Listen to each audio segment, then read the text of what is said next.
Everything starts with a tale of a hero who, like others, destroys everything that causes suffering and seeks to heal the pain of those who need to be saved. However, every hero awaits a premature end, whether through the betrayal of someone he trusted or by falling into an enemy's trap. Once, one of these heroes was so powerful that people avoided him out of fear that he continued to save those in need at the cost of his own heart. When the world was saved on the brink of death, he prayed to the gods to grant a wish in his next reincarnation. Next, a boy named Alan wakes up with his brother screaming his name because their father is calling. This brother despises Alan for being lazy and undeserving of the comfort he has, wishing their father would be stricter with the older brother's behavior. But he believes today is the day everything will change. So Alan arrives in the throne room where his father mentions that the boy was born into the Westphalt ducal family 15 years ago, yet he never advanced past level 1. And worst of all, at the blessing ceremony held the previous day, Alan received no gift, even though every child in this world receives a gift from the gods. For this reason, Alan's father sees him as a failure who embarrasses the family name, being the heir of the Westphalt family, so he kicks his son out of the house.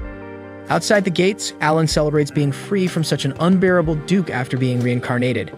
Now he could follow his own path and seek the inner peace he so desired in his past life. For this, the boy wanders to the borderlands in the east of Westphalt, where he hopes for a peaceful life far from trouble, unlike his previous incarnation where people feared him. On his way to his destination, he finds a good place to rest before continuing his journey, but spots in the distance a knight named Beatrice, who is facing alone some stone dogs. She tears the beasts apart, but they quickly regenerate, leaving her companion, Lise, in danger. Beatrice asks her friend to flee, but Lise doesn't want to leave and abandon the knight alone with these beasts. Watching the scene, Alan recognizes the first princess of the kingdom of Adostella, Lise Adostella, and wonders what princess would be doing in a place like that. Then we're taken to a memory where Lise overhears the guests at a ceremony mocking Alan, the heir of the ducal house of Adostella, calling him a coward, and that Craig is surely devastated for having lost his wife and being left with his failed son. Lise rages against the men, saying Alan is a very decent boy. Faced with this memory, the boy thinks he could prevent harm from happening to the girl who defended him so much. At that moment, Beatrice takes a hard blow and falls to the ground, leaving the princess defenseless. So Alan rushes at great speed toward the danger, where Lise had already accepted death and finds it strange that all she can think of at that moment is Alan. Because of this, she calls out the boy's name before being attacked by the dogs, and at the same moment, the boy had saved the princess in time, asking her if someone happened to call his name. Lise wants to know how Alan ended up there at that moment, but the boy is busy dealing with the other beasts that are still a threat. So he charges against them and uses his divine eyes, identifying the cores that are the weak points of his enemies. Focusing on this, Alan invokes the end of the world and blossoming of 100 flowers' ability to launch several swords at the targets. With that, the threat had been defeated, but Beatrice was still in danger of losing her life. Alan recognizes Beatrice from ancient times and promises to heal her wounds and uses a technique from the parallel paradox to completely erase the warrior's wounds, even restoring her armor. Faced with so much power, Lise asks how her friend reached this level, and he tries to hide the fact that he inherited it from a past life, while Beatrice supposes it's a gift from a level that the church itself is unaware of. As the princess buys into this idea, the boy confirms that's the case, getting rid of that for now. Next, he asks why the princess is in a place like this, and she tells him she received a divine revelation a few days ago. It wasn't any precise information, but the princess's gift said she could prevent an ill omen if she paid attention to the words spoken. Through this revelation, the two were guided to Clune village on the border, but they were attacked on the way. According to Beatrice, if it weren't for Alan, the two might have been killed. Then the princess returns the question and also wants to know what Alan is doing there, but the boy prefers to talk in a carriage right behind them. Lise comments that it's broken, but Alan rebuilds the carriage using another healing light magic from the parallel paradox. Soon, with Beatrice on the horse's reins, Alan says he was expelled from the Westphalt family and also intends to go to the borders of that domain. He asks if the princess allows it, since a servant with his skills would be very useful for training.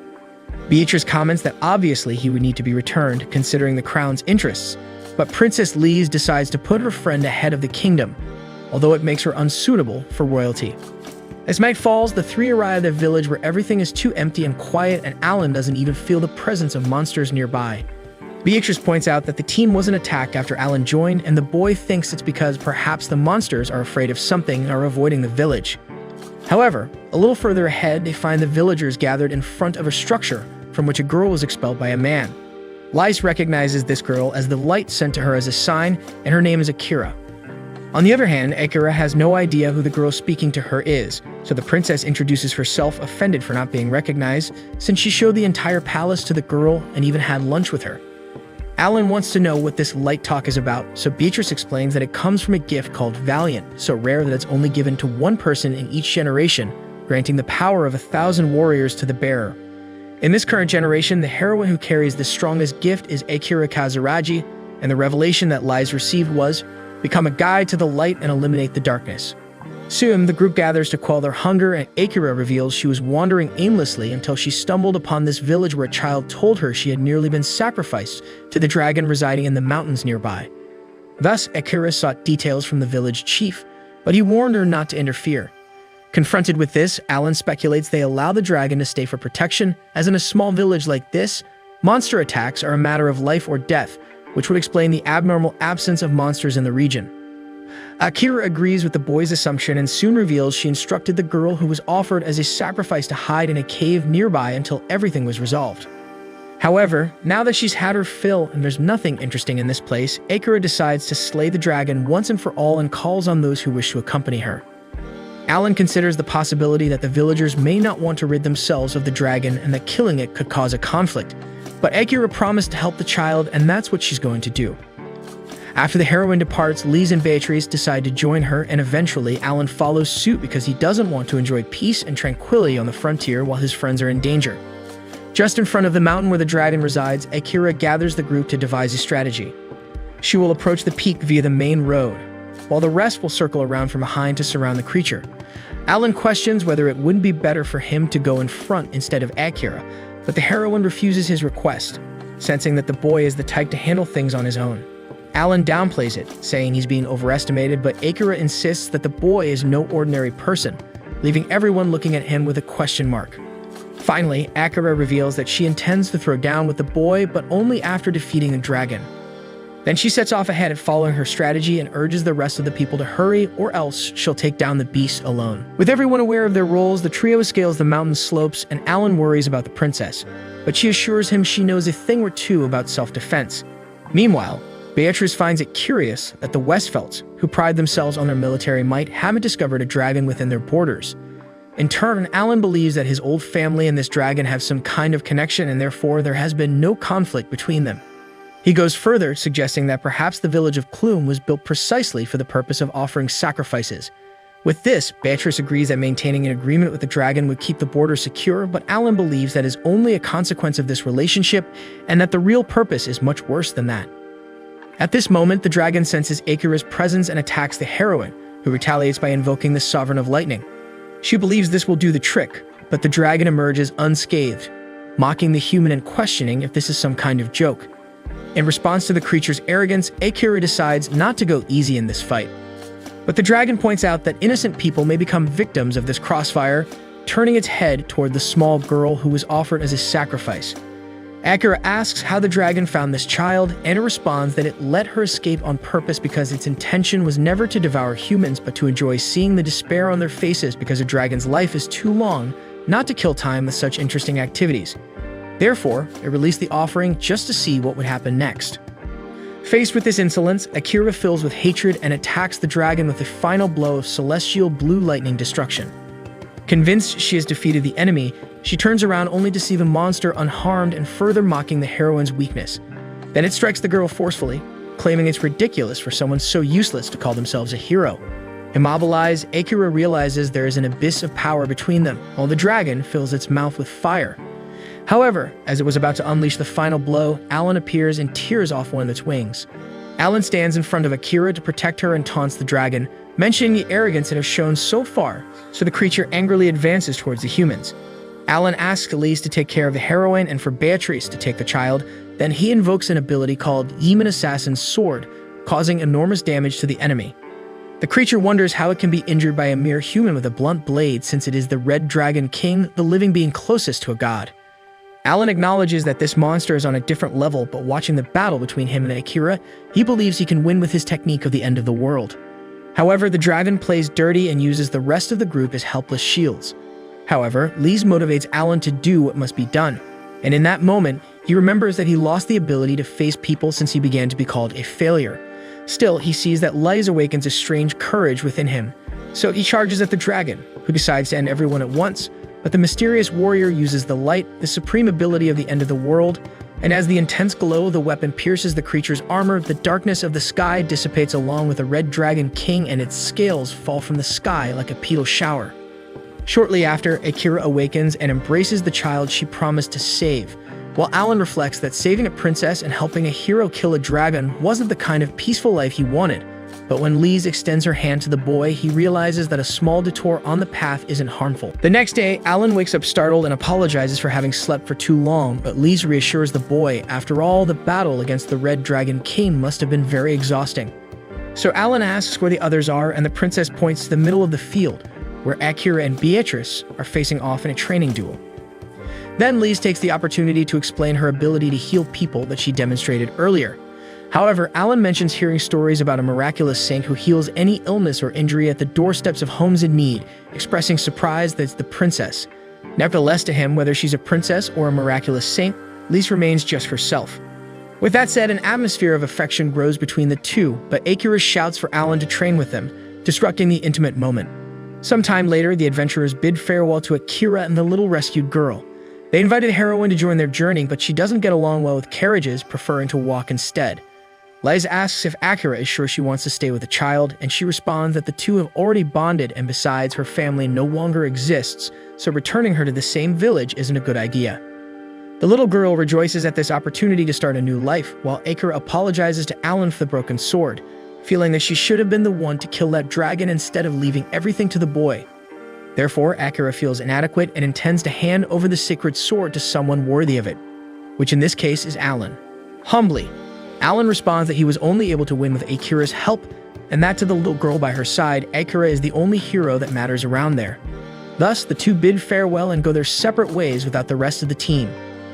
In the late afternoon at the Westphalt family palace, Alan's father informs a mysterious man in a suit that the Red Dragon King was defeated when trying to lure the heroine into an ambush. The man in the suit assumes that she had the help of the saint, so the Duke realizes that there's more to it. Alan's younger brother rages over the dragon's death, lamenting that the clay dogs weren't able to eliminate the princess, promising to send a whole pack next time to avoid the risk of failure again. However, the Duke reminds them that the dragon's death caused a limitation of material, so they can't waste magical life forms. The boy thinks this thriftiness will let the princess escape, but the Duke assures that as long as the Tarbits are within Westphalt lands, opportunities to catch her won't be lacking. However, more importantly, the Duke wants to know if that elf has been found, and the unknown man responds that there's no need to hurry because soon he'll deliver the elf's head to the noble. With the departure of the man in the suit, the Duke rejoices at the opportunity to bury these annoying god's puppets and avenge the Westphalt family. Meanwhile, in the carriage, Alan asks about a friend of Lise who is a blacksmith, and she explains that this blacksmith lives in a city not far from there called Granholm. Lise would love to ask her friend to make a new sword for Alan. He in turn is surprised to hear about cities on the border, while Beatrice asserts that their friend is a good professional despite there not being many elven blacksmiths. Then Lise apologizes to Alan for her revelation, putting him in this whole situation, and intends to give the sword as a reward. Alan accepts the gift but asks if the princess shouldn't return to the capital. She explains that she has already informed her father, besides being with Beatrice. As night falls, the group sets up a camp to sleep, and Beatrice offers to light a fire, but Alan uses his power to create fire for everyone, leaving the warrior stunned.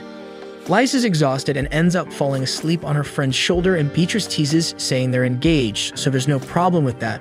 But Lise makes it clear they're no longer engaged and she doesn't want to sleep on the boy's lap. Despite her speech, she ends up sleeping on Alan's shoulder, who realizes that this is the first moment of tranquility since he arrived in this world, and remembers that it was also a beautiful moonlit night the first time he met Lise.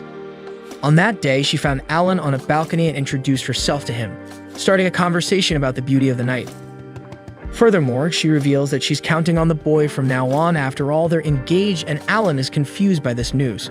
The next morning, they arrive in Granholm, a place so lively that it didn't seem like a border town, according to Alan. Beatrice explains that travelers and wanderers often pass through this type of city precisely because it's on the border. Soon, they all arrive at the blacksmith's house, but it seems that the elf isn't home. Alan notices that the door is unlocked, so the girls enter and call out for their friend Noelle, while Alan admires the perfection of the craftsmanship of those weapons inside. At that moment, Lise screams upon seeing Noelle unconscious on the floor, but Beatrice assures that it's just the elf's usual heavy sleep. With that, the saint heals her friend, and the bodyguard explains that Noelle doesn't eat, drink, or sleep when she starts making a weapon, and therefore passes out from exhaustion. The princess has already asked her to take it easy with work, but she never listens. At that moment, the blacksmith wakes up and sees her friends whom she hadn't seen in so long but wants to know who the guy next to them is. So he's introduced as Alan, one of Lisa's guards who asks the elf to forge a sword for him. However, Noelle has too many orders lined up, so she doesn't have time for that. Lys is frustrated, and Beatrice understands the blacksmith's side, who grumbles that this man already has a sword. Alan shows that the weapon is broken, and the elf feels ashamed for someone so clumsy wanting to wield a weapon made by her. However, upon picking up the sword, she notices that it was used to its limit to break like that, which intrigues the blacksmith to the point of her changing her mind and agreeing to make another blade for the warrior. She asks if Alan wants a sword that surpasses the sacred sword, simply the most powerful weapon she could produce. After all, only a few people are capable of wielding such equipment, and Noelle believes Alan is one of those people. With that said, the boy has no reason to refuse, so Ferreira prepares to start the work by pushing all the visitors out. Alone inside the house, the elf remembers Vanessa, a blacksmith she greatly admired in her childhood, and immediately promises to produce a weapon that will surpass the sacred sword. As she leaves, Lise hopes that Noelle doesn't overdo it with work, and Alan suggests that the group find an inn to stay in while waiting for the sword to be ready. Nearby, a woman reveals herself and intends to report what she's seeing. Soon she tells the man in the suit that the saint was seen with her bodyguard and another warrior, and the man is surprised because he thought the princess would only be accompanied by Beatrice, so he plans to investigate the matter. Meanwhile, at a nearby inn, Alan asks what they're going to do during these days, and Beatrice recommends that he do what he's always wanted, relax and not worry. However, Lise suggests he visit the Adventurers Guild to sell the items the dragon dropped, and Alan thinks it's a good idea to cover the hotel expenses. With that decided, the girls decide to take a stroll around the city in Alan's absence. With the boy gone, Beatrice questions whether the two of them alone will really be able to handle this matter, but Lise prefers not to involve Alan in it. Shortly after, the warrior finds the guild and shows the dragon scales he looted, and the receptionist is impressed to have such a rare item on the counter. Unsure of what to do, she takes some and rushes to speak to the manager, leaving Alan empty-handed. At that moment, the man in the suit takes advantage of the situation to approach Alan and ask for details about the dragon's scales the boy is carrying. Seeing his lack of manners, the man takes off his hat and introduces himself properly as Horace, along with his friend Mylena, a rare Amazon to be found in these lands. Horace explains that he never tires of hearing adventurers' stories, so he wants to know if Alan obtained these dragon scales alone. In turn, the boy mentions that he had the heroine's help, and Horace becomes intrigued by this conversation. But the attendant returns at that moment, claiming to have assessed the value of the scales. Alan looks back at the mysterious man, but he had disappeared along with his companion. Outside, Horace comments to Mylene that he never imagined that the man accompanying the princess is just a useless person without talent, but the Amazon feels something in that young man that bothers her a lot, although Horace thinks he is not a problem. Days later, the trio returns to Noelle's blacksmith, hoping the sword is ready, but once again she was passed out on the ground. After being healed, Noelle points to the most powerful weapon she could forge, and as Alan wields the blade, he is sure it's a great sword. Noelle wants to test the weapon right away, but Lise warns that she won't be healing the elf all the time. Still, the blacksmith chooses to accompany the boy because only by observing the sword will she know if any adjustments are needed. Alan notices the girl's perfectionism and asks why she decided to be a blacksmith. She questions if it's strange for an elf to have this profession, and Alan believes it is because of the characteristics of the race's talent, and that's why dwarves are usually more suited to it. Then Noelle reveals that she was raised by a dwarf and doesn't know where she was born or who her parents are, but only remembers being in an unknown place, wandering aimlessly, until she was rescued by Vanessa. Vanessa was persistent, clumsy, and stubborn. She never wanted to teach Noelle how to make a sword, but she was still an important master for the elf. But instead of finishing the story, Noelle says it doesn't matter and runs away to avoid exposing herself so personally. So Horace takes advantage of the opportunity to appear once again, commenting that you would love to hear more stories like that when they return to the city. Alan notices that there's something strange about this man and this Amazon, but before the conversation evolves, Noelle hurries the boy to continue with the sword test. The elf observes Horace and thinks he's someone she knows, but she soon gives up the idea. As they move away, the man in the suit comments to Mylene that probably that boy didn't pry into their affairs, so he asks the Amazon to keep an eye on Alan so he doesn't uncover the secret. Returning to the warrior, he tests the sacred sword, and after defeating some creatures with it, He is satisfied with the blade, so Noel borrows the weapon and reveals her talent, an ability to see conditions invisible to normal eyes in this type of weapon. So analyzing the angle, speed, and impeccable position with which Alan wields the sword, she is sure that her vision of him was correct as being the ideal user of the sacred sword. Still, she finds it interesting to see how the boy fares against a stronger monster, so she calls him to continue on the path ahead. Venturing deeper into the forest, they arrive at a place where Noel swears there have always been many monsters, but since it's empty, she supposes they are afraid of Alan's presence. However, the boy is sure it's not fear of him, but of something else nearby. So he casts a spell that disperses the fog, revealing a huge wolf that terrifies Noel, reminding her that it was this creature that swallowed Vanessa. Faced with this, she stammers in fear until she asks Alan to use the sacred sword and end the wild beast. At this moment, we return to Noel's past, where she tries to get Vanessa's attention, who is deeply focused on her work. The elf insists she's hungry, visibly irritating Vanessa, who then frowns, hoping to deter the young one. However, hours pass and the blacksmith was still hard at work, while Noel had managed to scrounge up something to eat. Approaching Vanessa, the elf asks how she manages to use all these different tools, but Vanessa remains silent. Irritated by being ignored, Noel misbehaves, lifting a huge sword with her hands, but loses balance and falls, knocking over several things on the nearby shelf. Even so, Noel hadn't gained the attention she sought, so she decides to back off and sit near the dwarf again. Noel asks what's so great about hammering on a sword all day, especially when it leads to feeling sick from not eating or drinking anything for days. Seeing she won't get what she wants from a distance, the petit one approaches Vanessa, repeatedly calling her dumb for not even knowing how to speak, but even this tactic fails. The next day, Noel sleeps anywhere in the house while the hammering continues incessantly until suddenly, Vanessa interrupts her work. Proud of the sword she has forged, Vanessa lifts it with a smile while Noel watches with curiosity. After that, we return to the present moment where Noel insists that Alan kill the beast, but he says he has no reason to, as the wolf is just sleeping in its corner, away from humans. He asserts he doesn't wish to take on the elf's vengeance, so Noel takes the boy's sword to seek justice herself. However, Alan advises her against it, explaining that the creature Fenrir has a barrier that nullifies any attack below a certain level. This sword, for instance, wouldn't even scratch the monster, and he reminds Noel that she knows this, as she has yet to create a weapon stronger than the sacred sword. With that, Alan leaves the decision in the elf's hands. Upon returning to the lodging, the warrior informs the rest of the group about the giant beast in the border region. He believes someone brought that Fenrir to this territory because the animal was concealed by some kind of magic, and Alan has a hunch about the reason. Before that, he asks if Lise and Beatrice reveal their true purpose, and the girls realize they can't hide anything from him. So Lise explains that about 3 months ago, the famous General Cyril, one of the kingdom's strongest, was murdered. No one knows why, but the assailant took the general's head with him. Many spells were used to try to uncover the motive, but it's still unknown to this day. Suspicions suggest the culprit is a demon, as these beings use magics unknown to humans. But since demons aren't known for killing humans and caring about politics, perhaps he's under someone else's orders. For all these reasons, Lise and Beatrice were investigating this case in this city, and after some thought, Alan believes he has a suspect.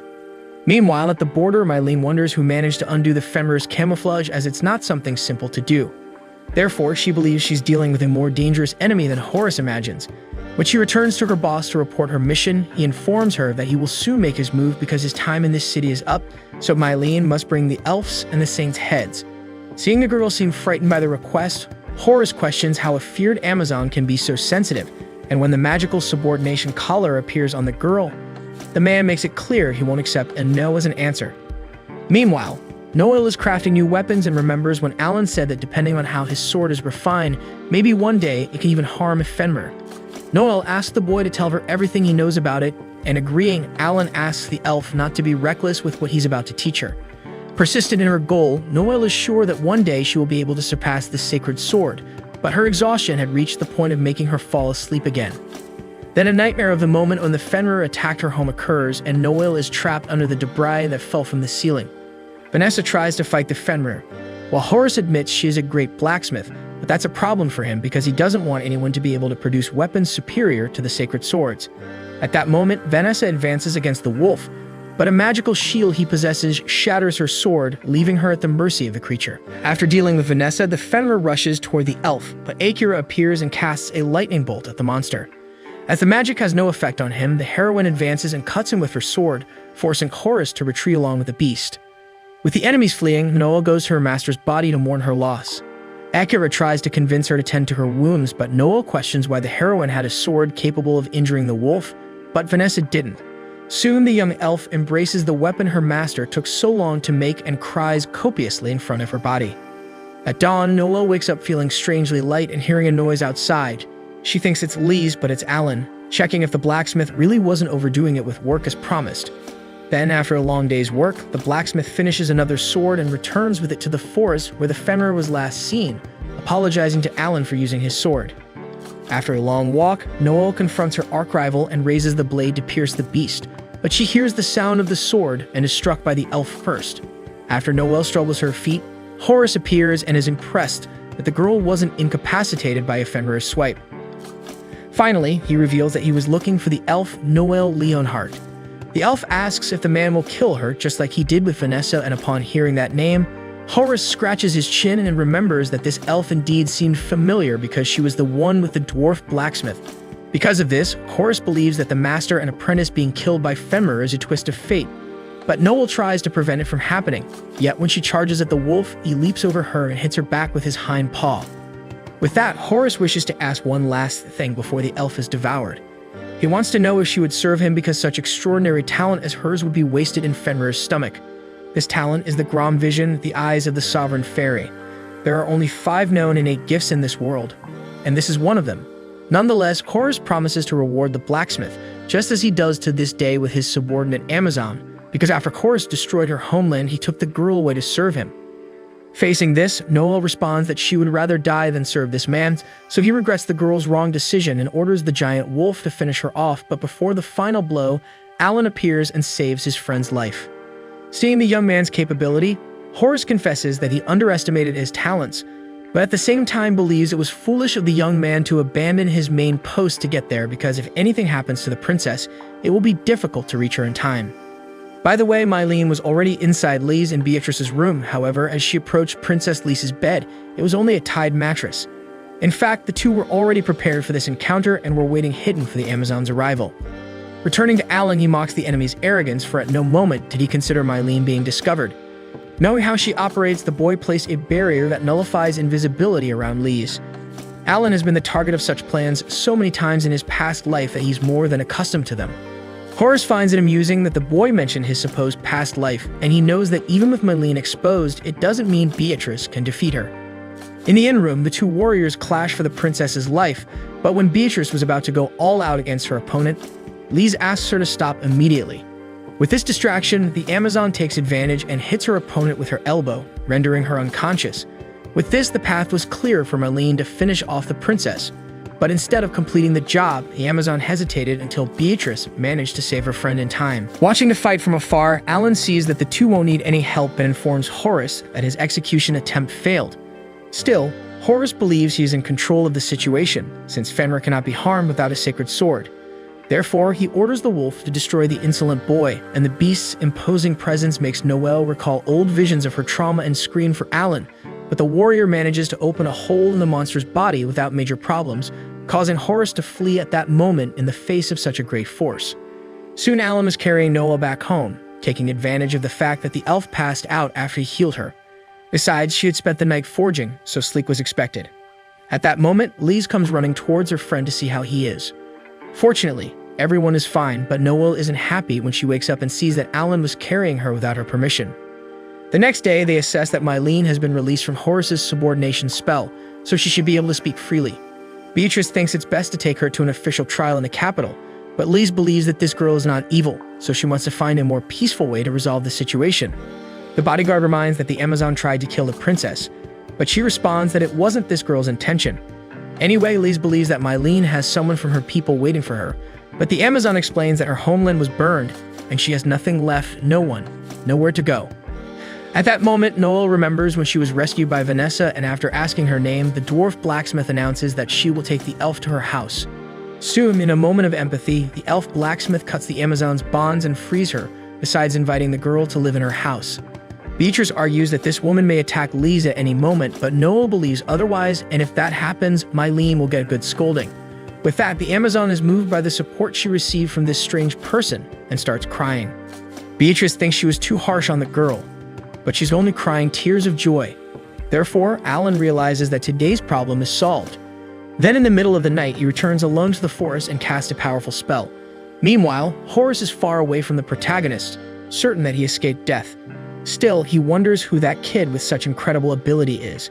And speaking of him, Alan had cast a spell at the exact coordinates where the old man was, so the spell hits the man and opens a rift along the way. After that, a ghastly creature approaches the man calmly. At that moment, Alan arrives to ask some things he needed to know, but it seems someone arrived before him. Then this creature returns to the Count of Westphalt and informs that he eliminated Horace to prevent the information from leaking. According to the Duke, this was the minimum to be done since the blame lies precisely with the demons. His son goes further, saying that the demons put on such a show just to not end up killing the saint or the elf in the end, so it seems they're not as good as they claim.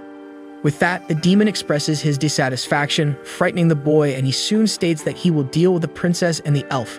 The Cav announces that he will take care of the Archbishop's hero, but his son asks to stay with the Archbishop after all. He's not a failure like his brother and can handle this easily. In the next scene, we're taken back to a moment from Lisa's childhood, where she was escorted in her carriage along an extremely dangerous path.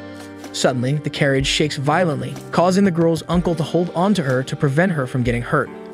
Outside, the other soldiers shout that monsters are attacking, so the protective knight asks the girl to stay inside while he goes out to join the allies in battle. To the princess's despair, the warriors were losing against the winged creatures, and one of them manages to reach her carriage, but her uncle manages to prevent the worst from happening. However, the monster reacts to the blow taken and seriously injures the knight, who is lifted into the air by the monster, but manages to impale it with his sword and ends up falling into a ravine along with his assailant. Back in the present, the heroes walk through the peaceful village where they pause their investigation until they question some men assembling a structure if there will be any festival there. One of the workers replies that the Spirits Festival will take place, where they receive the spirits of their ancestors, and it happens once a year. As the outsiders seem frightened, another man explains that it is a specific custom of this village, and that it's nothing more than a lively event where they dress up as spirits and dance. Then Lise asks if any of them saw a person wearing silver armor around, but no one knows what she's talking about, and Beatrice begins to accept that it was just a rumor. Strangely, not even the local guild has any information, and the group seems to be going in circles in this fruitless investigation. However, Noel mentions an adventurous client who spoke about a ghost living in a village, possibly from the royal family. Filled with hatred for the oppression suffered in his family, this ghost wears a silver armor stained with blood and walks among the graves at night. While speaking, the elf wanted to scare her companions, and Beatrice falls for it by being startled by the fall of the sword. The friends make fun of her, but the bodyguard swears that she's not afraid of ghosts. Finally, they decide to go back to investigating the village, and Alan considers that if it's a demon responsible to him, this talk of spirits would be like bringing back the dead. Thus, Beatrice shows fear once again, and the girls start teasing her about it. This time, as Noelle mentioned about the graves, the team resumes their investigation from the cemetery, while Beatrice can't hold back her nervousness in this dark environment. At that moment, she is surprised by a guy they saw yesterday, but this time he looks bizarre. Still, this man leads the group to the village leader's house because according to him, he's the one who will know more about what's going on in these parts. Alan questions what the man was doing in the cemetery, and he replies that he was walking around and stumbled upon the group by coincidence, and then he left. Shortly after, inside the house, the leader says that this is a quiet place, and he himself has never heard rumors about spirits and such. Then he offers his house for everyone to spend the night because the festival starts tomorrow, and they could join. Alan immediately accepts the offer, and the man goes to prepare the beds.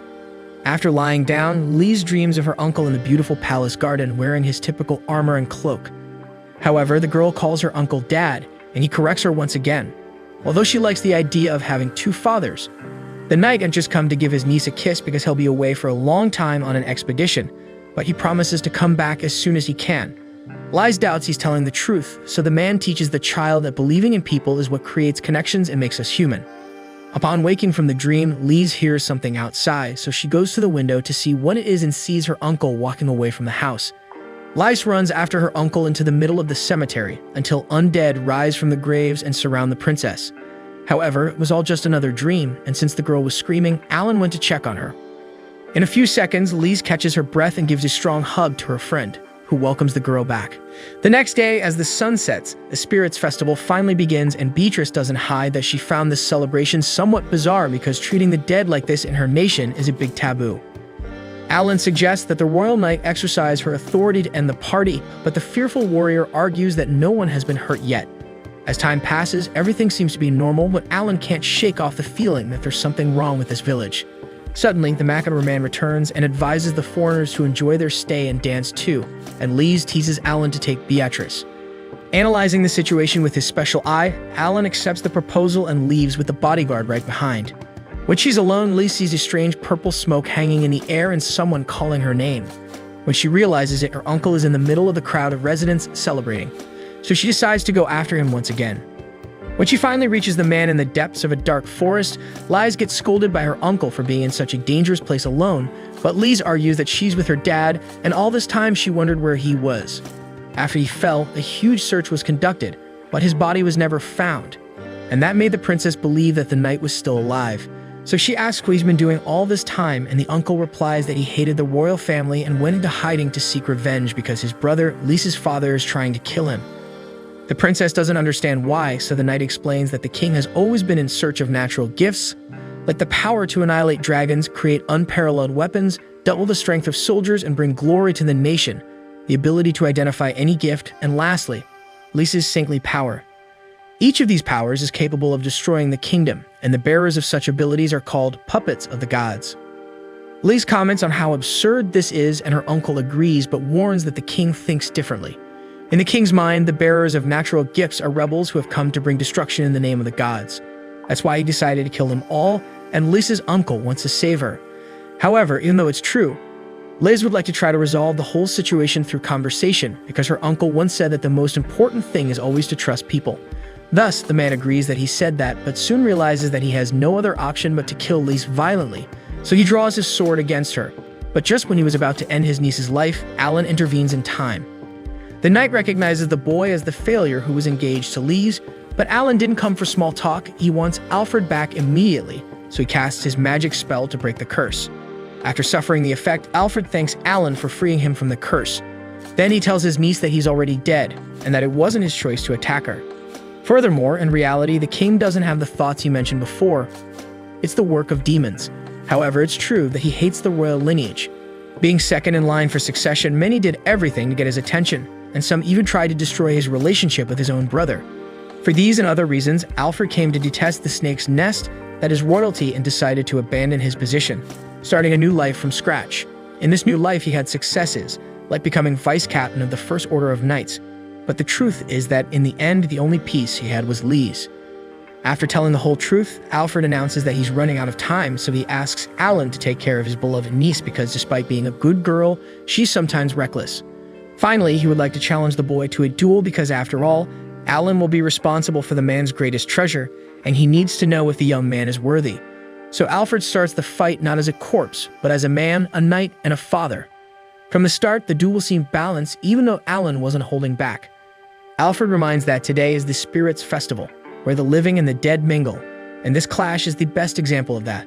Like in a dream of just one night, this is the only chance to dance with those who will never return. Despite the friendly nature of the duel, Lise seems anxious, but in reality, she finally enters a state of mourning when she remembers another event where she asks Alfred if he will protect her from the evil monsters. In turn, the knight promises that he will, but jokes that only until someone stronger than him appears on the way. Back to reality, Lise has the chance to finally say goodbye to her uncle, and he has the chance to apologize for leaving her like this, although he swears he's okay because he's leaving knowing that she was a true daughter to him. When she called him father, he had to struggle to hide the joy, and that was very difficult. Finally, Lise takes the hand of her stepfather and says she loves him, while Alfred finally departs for the last time. With the end of the festival, Alan quietly observes the village around him. When the local leader questions when he found out everything, Alan tells him that he knew all along that the town was full of the dead and that the leader controlled them all. However, Alan didn't want to get involved in it because the fact that the living and the dead coexist doesn't change the fact that this village is peaceful. The old man questions whether a city can really be at peace under the leadership of a demon, but the boy finds it too simplistic to presume that all demons are naturally evil. However, it seems that this gentleman doesn't stray far from the rule, so he hopes that the human knight will become an excellent pawn in his collection. As soon as the demon pits his undead against Alan, he cuts the threads that bind the zombies to the control of the village leader. Then, with the 2-in-1 charge, he cuts down any and all adversaries in front of him and then collects the blue stone that the old man dropped. With that, the demon serving the ducal family of Westfeld is forced to report another failure on his part, and Brett finds it absurd. His father rebukes him and comments that letting a little girl escape won't hinder the plans. Brett agrees because, unlike the demon, he did his part and brought the Archbishop's head. The next day, as Lee seems shaken, Beatrice makes it clear that she will always be by her side. Observing the blue stone, Alan identifies his brother Brett's power in it. Curiously, the only part that still belonged to Alfred was the head, and the head of the murdered general disappeared. Connecting the dots, Alan discovers what's behind it. Suddenly, Lee receives the message that General Searle has returned, and soon the three are surprised by the news. In the next scene, reminiscing about his childhood, Brett followed the funeral of who, according to him, was the kindest woman to ever set foot in this world. On that day, all he could feel was fear in the face of such an apathetic scene.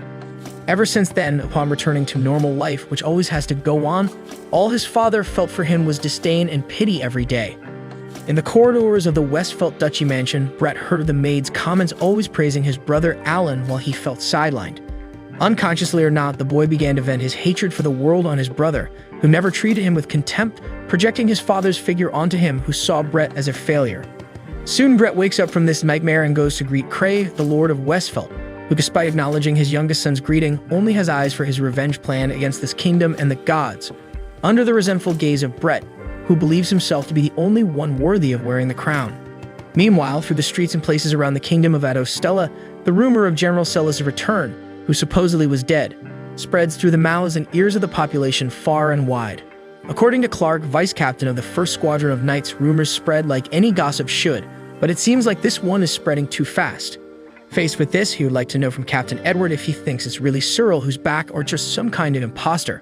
The captain believes that whatever it is, it doesn't change what the 1st Squadron must do, which is to prevent those who wish to harm the kingdom. In Edward's opinion, that's exactly what the general would do, and it's up to them to uphold the will of the man who dedicated his life to protecting this kingdom. Arriving at an alley in the city, the two officers are surprised by a figure hidden by a cloak, but who soon reveals himself to be the Archbishop. Captain Edward questions what this man is doing in such a place without an escort, so he replies that he would like to share information alone with the captain elsewhere.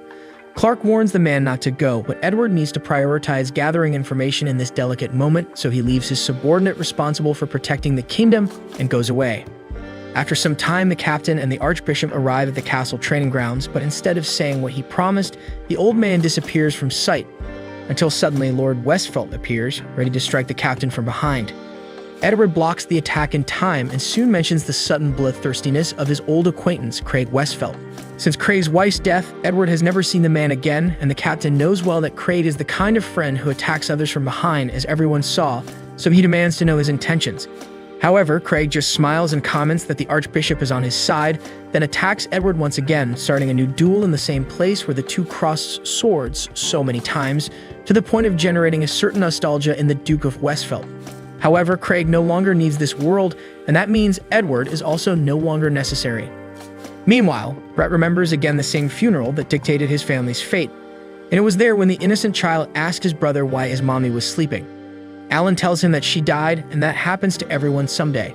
While crying, the youngest holds his older brother's hand to feel some kind of comfort amidst the glaring suffering, and in the days that followed after his mother's departure, Brett just wanted to understand what it means to be a failure, and if he was one, and Alan tried to convince the boy that others' arbitrary judgment is worthless. However, Brett reveals that it's not just anyone who considers him a failure, but his own father, so he thinks his brother is lying and continues to suffer from Craig's harsh words. Over the years, Brett struggled to level up and be recognized by his father, which happened to some extent, but Craig's insults now targeted his brother Alan. Since then, Brett revolted because Alan didn't care about being seen as useless or make an effort to change that situation. So one day, Brett told the boy to his face that he deserved to be a heir of Westfeld, not Alan. Alan calmly responds that he knows the youngest well enough to know he'll be fine, but if he decides to go down the wrong path, perhaps nothing can be done to reverse his fate. Suddenly, an informant demon appears in front of Brett, informing him that negotiations on his side are going smoothly, so he asks about Brett's side. The boy warns that he used the Archbishop to betray Edward, but the informant warns that that captain's gift is to nullify any gift within a mile radius, which befits his nickname, Disaster. Anyway, Brett isn't worried because his father is dealing directly with him, and in the worst-case scenario, Brett can use his gift without being affected by Edward. At that moment, another informant appears saying that the hero has appeared, so it's time to face the 1st Squadron of Knights. So before leaving, the first informant states that they are lending their strength to the Westfeld, so no failure will be tolerated, but Brett is sure he won't fail, unlike his failed brother. Meanwhile, in the middle of the city, Akira asks Sarah to be careful not to separate from her and end up disappearing from sight. When Sarah hugs the heroine tightly so that this never happens, Akira says that when the dust settles, she will find a safe place where the girl can live without fear. As they continue on their way, the two are being watched by shadowy figures surrounding the city until Akira gets tired of playing hide-and-seek and, away from the rest of the crowd, demands that the shadows reveal themselves. Faced with the enemies, the heroine explains that it's not difficult to track such an intense thirst for blood, but anyway, she emphasizes that none of them are capable of defeating her. In turn, the demons agree that they wouldn't stand a chance, but only if Akira were alone, which is not the case. So one of the demons applies the same symbol to Sarah that they imposed on the inhabitants of that cursed village, which uses the lives of the bearers as fuel for an explosion. In other words, with a simple fireball, Sarah will explode into the air like dynamite, so Akira must choose between staying and being killed alongside the girl or fleeing and leaving her behind. Since the heroine chose the first option, soon fireballs are thrown at the two humans. Patrolling the surroundings of Stella, a member of the first squadron informs Clark, the vice captain, that he looks pale. Being honest, Clark confesses that he is quite worried about the captain, although everyone believes he can handle himself. At this moment, a demon manifests itself in front of the soldiers, and Clark doesn't know what to do because he knows he is not capable of dealing with this enemy with the forces he has at the moment. However, the demon reveals that it has nothing against the soldiers and is willing to tell the truth about this world. Meanwhile, the Archbishop appears on the balcony of the royal palace accompanied by General Cyril for a speech to the population, which gathers happily for the return of the famous general. Controlled by Brett's puppeteer gift, Cyril apologizes for causing so much commotion in the past few days, but now intends to bring the truth to everyone. Then the Archbishop asserts that the gods have been lying all this time because, in reality, the gifts are not blessings they grant, but rather a curse for life. Cyril cites the example of the majority of the people who wish to have a simple life as humble bakers, artisans, or maybe a clerk to travel the world in freedom, yet none of them ever had the right to choose the gift they received. On the contrary, these gifts are evil tools that the gods use to control the people like mere puppets. However, the Archbishop reveals that there is a way to break free from slavery, and that is only by giving up their gifts so that everyone can be masters of their own destiny. Faced with this unexpected speech, the people go into a tailspin to see their entire societal structure turn upside down in a minute, but Cyril claims to have the answer to all these doubts by bringing Brett Westfelt to the forefront.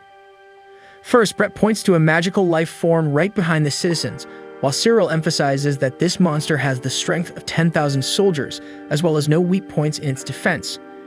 Second, Brett, with his puppeteer gift, can control this creature so that it can protect the kingdom without the need for divine gifts. On the contrary, as the Archbishop tells, Westfelt's puppeteer gift is still capable of extracting latent abilities in others, awakening powers that remain dormant in the bodies of all, even stronger than the outdated gifts. Seeing that the public remains confused, Brett confesses that not everything can be done without gifts, and that's why he brought out a figure that can meet the needs of a difficult day. So when the demonic beast is revealed, the population panics in the face of such a hideous and notoriously evil figure.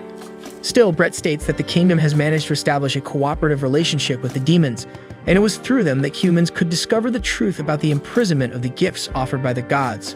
Therefore, it will be the demons themselves who will give everyone the powers that will replace the gifts, restoring to men their desired independence. In his final speech, Brett calls on the people of Stella to live together the destiny they choose for themselves, and as everyone applauded the youngest Westfelt, the more adoration he desired, while feeling in his veins the sweet pride of his own ego. Meanwhile, his father still engages in an intense battle against the captain of the first squadron, and even though managing to nullify the opponent's gift, Edward is about to be defeated.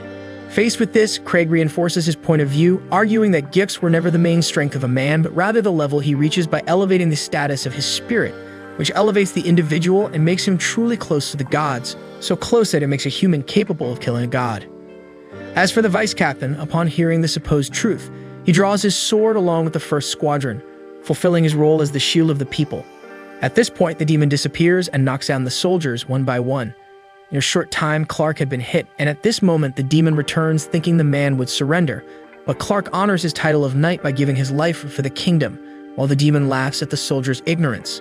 However, before the death of the vice captain could be realized, Beatrice approaches and agrees with the demon about warriors being ignorant sometimes, including herself usually. Meanwhile, Edward has finally been subdued while Craig accuses the captain of being unworthy.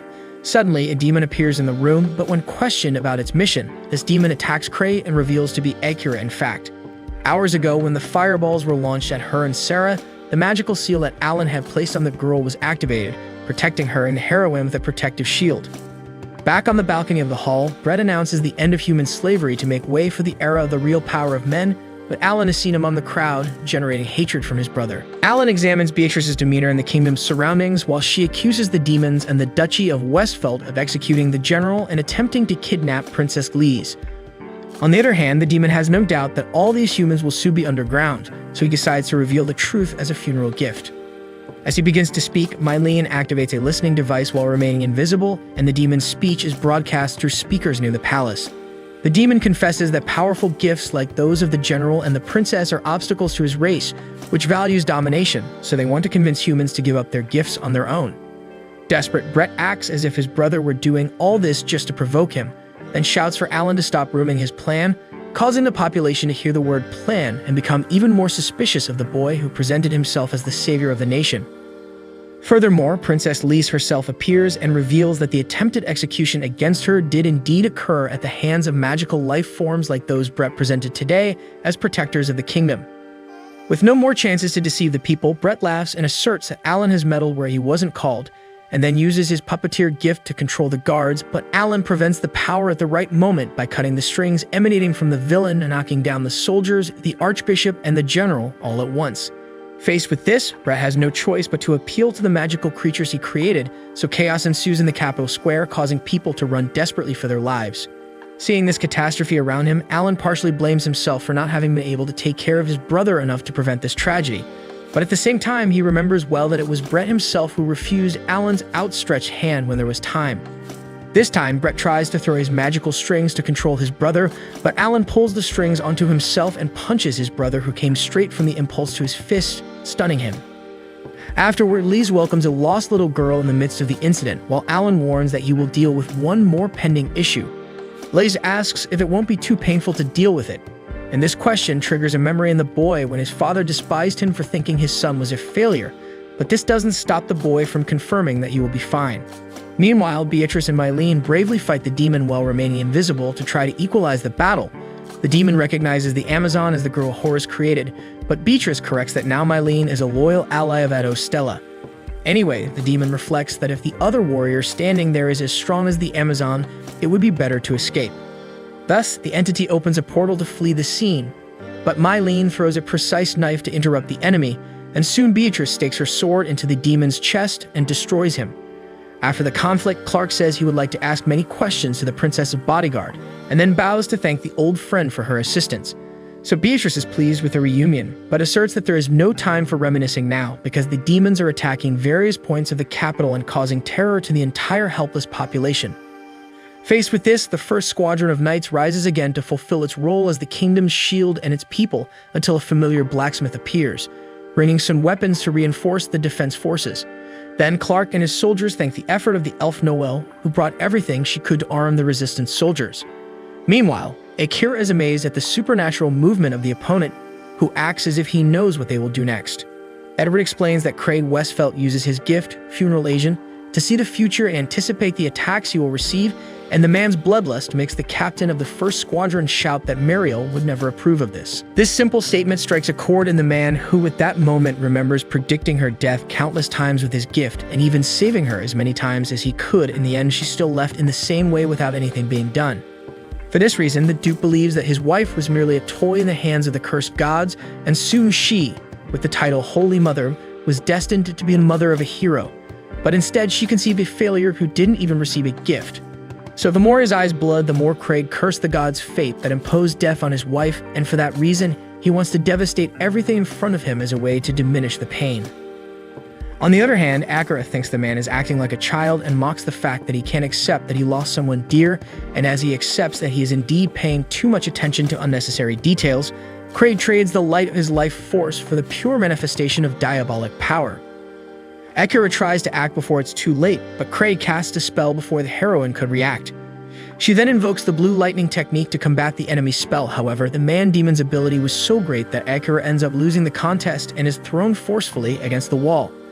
Edward warns Duke Westphalt that the excess of this diabolic power will destroy his own identity, but Craig is completely consumed by greed, so he uses his darkness to engulf Edward, causing the captain to be sucked into the macabre interior of the man-demon's consciousness, where Edward feels the sadness and resentment of his old friend.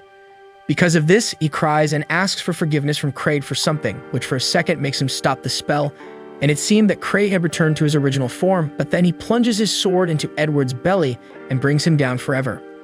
Faced with his own actions, Craig goes mad and shouts that no one will pretend to understand what goes on inside him anymore. Echo responds that that man thought of his friend until his last breath, but Craig doesn't care about any of that anymore, so he decrees that now it's the heroine's turn to die, only for Alan to arrive in time to prevent the impact with his magical sword made by Noel. Among all the people involved in this war, Craig finds it amusing that it's his own failed son who's trying to stop him. Alan admits he preferred to be someone else in his son's place, but fears that might not be possible. Thus, all the father can show his son is the same old contempt, seeing him merely as another obstacle, conjuring another spell against the boy. Even though Craig has taken an extremely powerful form, Alan manages to defend against the spell with his sword, dealing a blow to his father's inflated ego, who questions who this kid really is, as his failed son would never do this. In response, Alan explains that Craig himself has already revealed who he is, but regardless whether failed or not, there are still people depending on him around the kingdom, so he must honor his mother's name, who would never have wanted any of this to happen. Consumed by his vanity, hearing the name of his beloved wife from the mouth of the son he despises was the last straw for the Duke of Westphalt, unleashing his deepest wrath to teach Alan never to speak Muriel's name again. Thus, he casts such a powerful spell against the boy that it throws him into the darkness of his own world, where Alan plunges through the murky waters of his father's mind. Feeling trapped within the ice, Alan feels despair coursing through his veins as memories of a distant past are brought to him from the outside, revealing that ultimately Craig Westphalt was passionately in love with Muriel, and Alan never got to know this side of the Duke. On the contrary, all he received from his progenitor was disdain, if not indifference. In these moments of mourning when they're vulnerable, people change their behavior, and Alan felt it firsthand when Brett refused his help on that fateful day. In the end, he himself turned his back on everything to avoid emotionally involving himself in life's situations, trying to shield himself from the world's pains. Yet some people embraced the young man in the midst of darkness and made him believe again that there is still light in the darkness. With this in mind, Alan frees himself from his father's mental prison, and upon returning to the surface, invokes a technique from the end of the world called Demon-Slaying Sword, along with the blossoming of 100 flowers, which violently strike Craig Westphalt and worsen the bleeding in his eyes. Even more enraged, Craig surrenders more of himself to demonic power, losing more of his own identity. The awakening of this unprecedented power generates a hurricane that provokes a storm, and the clouds gradually cover the kingdom of Adostella. Still, despite the chaos engulfing the city, Lee seeks to maintain the population's hope, trying to convince everyone that Alan will save the capital in time. Back to the Demon Man, Akira comments that no human is capable of defeating what Craig has become, and Alan replies that if that's the case, then this is a job for him. With that said, he attacks with his special ability, Beam of Light, in an attempt to break through the hurricane. But the deep impact carries the boy to the magical manifestation of his father's wrath, who screamed within an energy sphere as if wanting to escape or be killed at once. Confronted with his father's suffering, Alan considers that perhaps they are more alike than he imagined, because fleeing from the pain of abandonment isn't so different from being trapped within oneself by anger. Thinking this, Alan realizes that maybe he was wrong from the start, so he thanks his father for the lesson as he plunges his sword into the surface of that morbid expanse. The impact brings the man consumed by hatred back to the world, and he even manages to return the Duke to a more human form. But a beautiful magical butterfly approaches and lands on the Duke's hand, then his body begins to disintegrate. As he slowly disappears forever, Craig Westphalt asserts that his failed son fulfilled his destiny, and in a final breath, he cries for his eternal Muriel. Thus, the man's ashes are soon carried away by the butterfly into the skies. After all this event, Alan is rewarded with the title of Duke of Westphalt, but he respectfully declines to the surprise of everyone present except one. Afterward, the king, along with an advisor, reveals that none of this matters because he already knew this would happen. In an old memory, the king recalls that his beloved Lise adored little Alan, and the two were inseparable. So he rejoices that Alan protected his two most precious possessions, the kingdom and his daughter. Later, Mylene questions if Alan will go to Granholm until Lise arrives to reunite with her friends and asks to go along with them. After all, she's now called Lise Westphalt, and she has to take care of her lands too. Mylene is surprised because the princess inherited the lands of Westphalt, while Alan comments that what's done is done. As for Beatrice, who was originally a personal guard of the royal family, she was released from service because Lise is no longer part of the family, even though the woman is trying everything to serve the princess again. Thus, Lise is on her own, and she makes it clear that she would feel safer in Alan's company.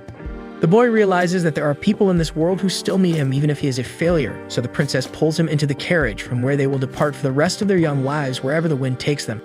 At some point, the image of a kind of entity emerges asking forgiveness for making Alan feel this way because it didn't create him to be a hero and end up like this. On the other hand, Alan takes full responsibility for everything as he has always been very persistent, but thanks to that, they were able to maintain what saved the lives of countless people. Finally, the entity asks the hero's wish, but in reality, all of this was a nostalgic dream of the warrior. After waking up, he descends from his room and finds Lise, who had prepared breakfast and invited the boy to eat together. Right behind him, Noel and Meline also appear as they wake up, leaving the princess speechless with the outfit the elf was wearing when she came down for breakfast. Alan asks if she can't wear something more appropriate before leaving the room, but Noel reminds him that he has seen her in a much more compromising state. At that moment, Lise shakes the young man, wanting to know what this talk is about, and all Alan wants to know is when he will find the peace he so desires. Shortly after, he explains that the blacksmith got hot in the forge and took off some clothes to cool down, and that he didn't feel lucky witnessing that.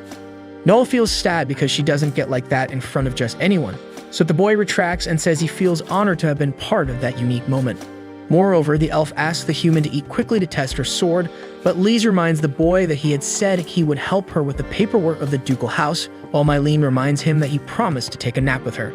To make matters worse, the receptionist from the Adventurers Guild arrives with a huge stack of people wanting to hire his services, since he never shows up at the guild. For this reason, she pulls the adventurer to resolve this matter, but the other girls tell the attendant to stop where she is because each of them also has something scheduled with him. The receptionist argues that there are chaotic monsters that only the boy is capable of defeating. That's not the other's problem, so they pulled each limb of his body like in a tug of war, making him wish he had never been born. Hours later, even without knowing how, he's exhausted from having managed to do everything he promised to do, so he finally lies down on the grass to get some of his long-awaited peace and tranquility. But right after that, he informs the girls that he's going to travel to the Victor Empire to get out of the routine for a while and maybe find a good place to live. The girls limit the decision, while Noelle mentions that this empire is always rivaling with her homeland, Granholm, and that there are many very skilled dwarf blacksmiths there, so this is her chance to learn a lot from them. Alan asks what time he invited the elf to go along, so Meline asserts that she's going too. As the blacksmith insists on accompanying him on the trip, the boy gives in before asking Lise what she decided to do, but the princess has work to do for the duchy. Whether having responsibilities or not, Lise joins the group and they all head to the Victor Empire, with the princess leaving Beatrice to take care of all the work she left behind. Speaking of which, Noel comments to Lise that she is no longer just the princess, but also the lady of the duchy, so she shouldn't leave. But that's why the princess is going along, because the empire continues to want to unite the continent, and as responsible for defending the kingdom's borders, the head of the House of Westfeld wants to spy on the empire's internal situation. Noel argues that she could have at least taken Beatrice as a bodyguard, but Lise reminds her that she herself said she feels at ease when the princess goes alongside Alan. Hearing that, the boy thinks it's too much pressure on him, so Lise says she counts on the boy, and all the girls laugh together. After a long journey, Noel was dozing off as were the other passengers until the carriage bumped into something and woke up the elf, who grumbled. Lise warns that this empire is surrounded by mountains and deserts, so there's no comfortable path. At one point, Alan stops the carriage, so the girls see that ahead there are several sand wolves, bloodthirsty beasts also known as desert reapers. Faced with this, Alan exterminates all the wolves and returns to the carriage in 7 seconds, continuing the journey without major problems so far. However, Alan notes that this would be an ideal terrain for an ambush, so the fact that there are desert wolves there makes him think that someone may be manipulating things. Sometime later, they stop in a city far from the imperial capital, which is still quite busy. Alan thinks the air around is a bit tense because even being a border city, there are too many guards in this city. Suddenly, he bumps into a girl on the way and realizes it's Henriette, an old friend. She asks what he's doing there. He returns the same question because the daughter of a marquess shouldn't be walking around without any security. Henriette says it's none of the boy's business and tells him to let her go. Noel asks who a cute friend of Alan's is, and Lise remembers that she's from the Lindqvist Marquess family. Henriette notices Lise Adostella's presence and questions what the Duchy of Westfeld's chief is doing there. Not knowing what to say, Lise replies that she's just hanging out with friends, and Henriette comments that the girl lies very poorly, but that doesn't matter. After all, it's none of her concern, but the girl warns that the Empire is on edge and this situation could turn the country upside down, so she advises everyone to go back home. Noel gets angry, while Alan remembers he has nowhere to go back to. So Henriette emphasizes that the Black Wolf Knights are acting, and the Empire gives them carte blanche to do whatever they want, so it's the most feared order in the country. With that, she turns around and leaves out of the blue while Alan thanks her for the warning. Once that was done, Noel realizes they arrive at a terrible time and everyone grows anxious until Alan abruptly dashes off, instructing the girls to count the passing cows in the meantime. Soon, Alan catches up to Henriette and inquires whether she issued that warning as the Marquis's daughter or as a disciple of the gods. She responds that in their past life, she used to dictate what he should do as a disciple, but in this world, she's just a girl named Henriette, albeit with a fraction of the power she once had. Alan wonders how she ended up in this world, and she speculates it's because her fate is to solve problems, advising him to leave as soon as possible if he values her counsel as he claims. With this, Alan realizes she came only because she was worried about him, so he smiles and bids her farewell. Now he needs to find the girls again, but an explosion grabs his attention. Approaching the scene, he sees a man fleeing with a knife aimed at him, so he tackles the man to the ground. However, a magical circle envelops the man, tearing him apart from within, causing his death and leading Alan to believe it's the work of a demon. Shortly after, a knight arrives, claiming the deceased was suspected of causing the explosion and demands to know what happened. In his defense, Alan states he only defended himself after being attacked, but didn't kill the assailant. The warrior argues that his story doesn't quite match the scene, but wants to know how the boy killed the suspect without using his gift. Alan asks how she knows he didn't use it, and she reveals her gift is to see the gifts others have used. Therefore, she suspects Alan may be a demon because demons possess powers beyond that, and she cannot identify if this was the work of one. Nonetheless, as an Imperial Knight, she cannot overlook this case. Assessing the situation, Alan knows killing his officer would cause trouble with the Empire, so when she moves to apprehend him, he vanishes from there using some form of magic. Quickly, the woman orders for soldiers to close the borders while trying to cover up this incident to avoid worsening the kingdom's situation. Next, we see it was Mylene who saved her friend with her invisibility and led him to the kingdom's sewers. But to his surprise, Henriette was there once again, scolding the boy for not following her instruction. Lyce recounts that after Alan's departure, they stood there counting the passing cows. When the 20th cow passed, Henriette arrived offering help and using Mylene for it. Alan is impressed that Mylene's copy, a power of demonic origin, went unnoticed by the knight's eyes, thus he praises his companions.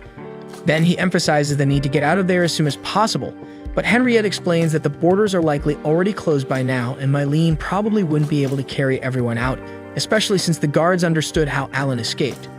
So everyone looks to Henriette, as she's the smart one in solving problems, and she confesses that perhaps she has thought of something. She then leads the group to her home, a mansion where a butler recognizes Alan. Similarly, the boy remembers him as Silas, the head butler of House Westphalt when he was expelled from there. Silas explains that he and the other servants left House Westphalt in protest, so the kind-hearted Henriette welcomed them all afterward.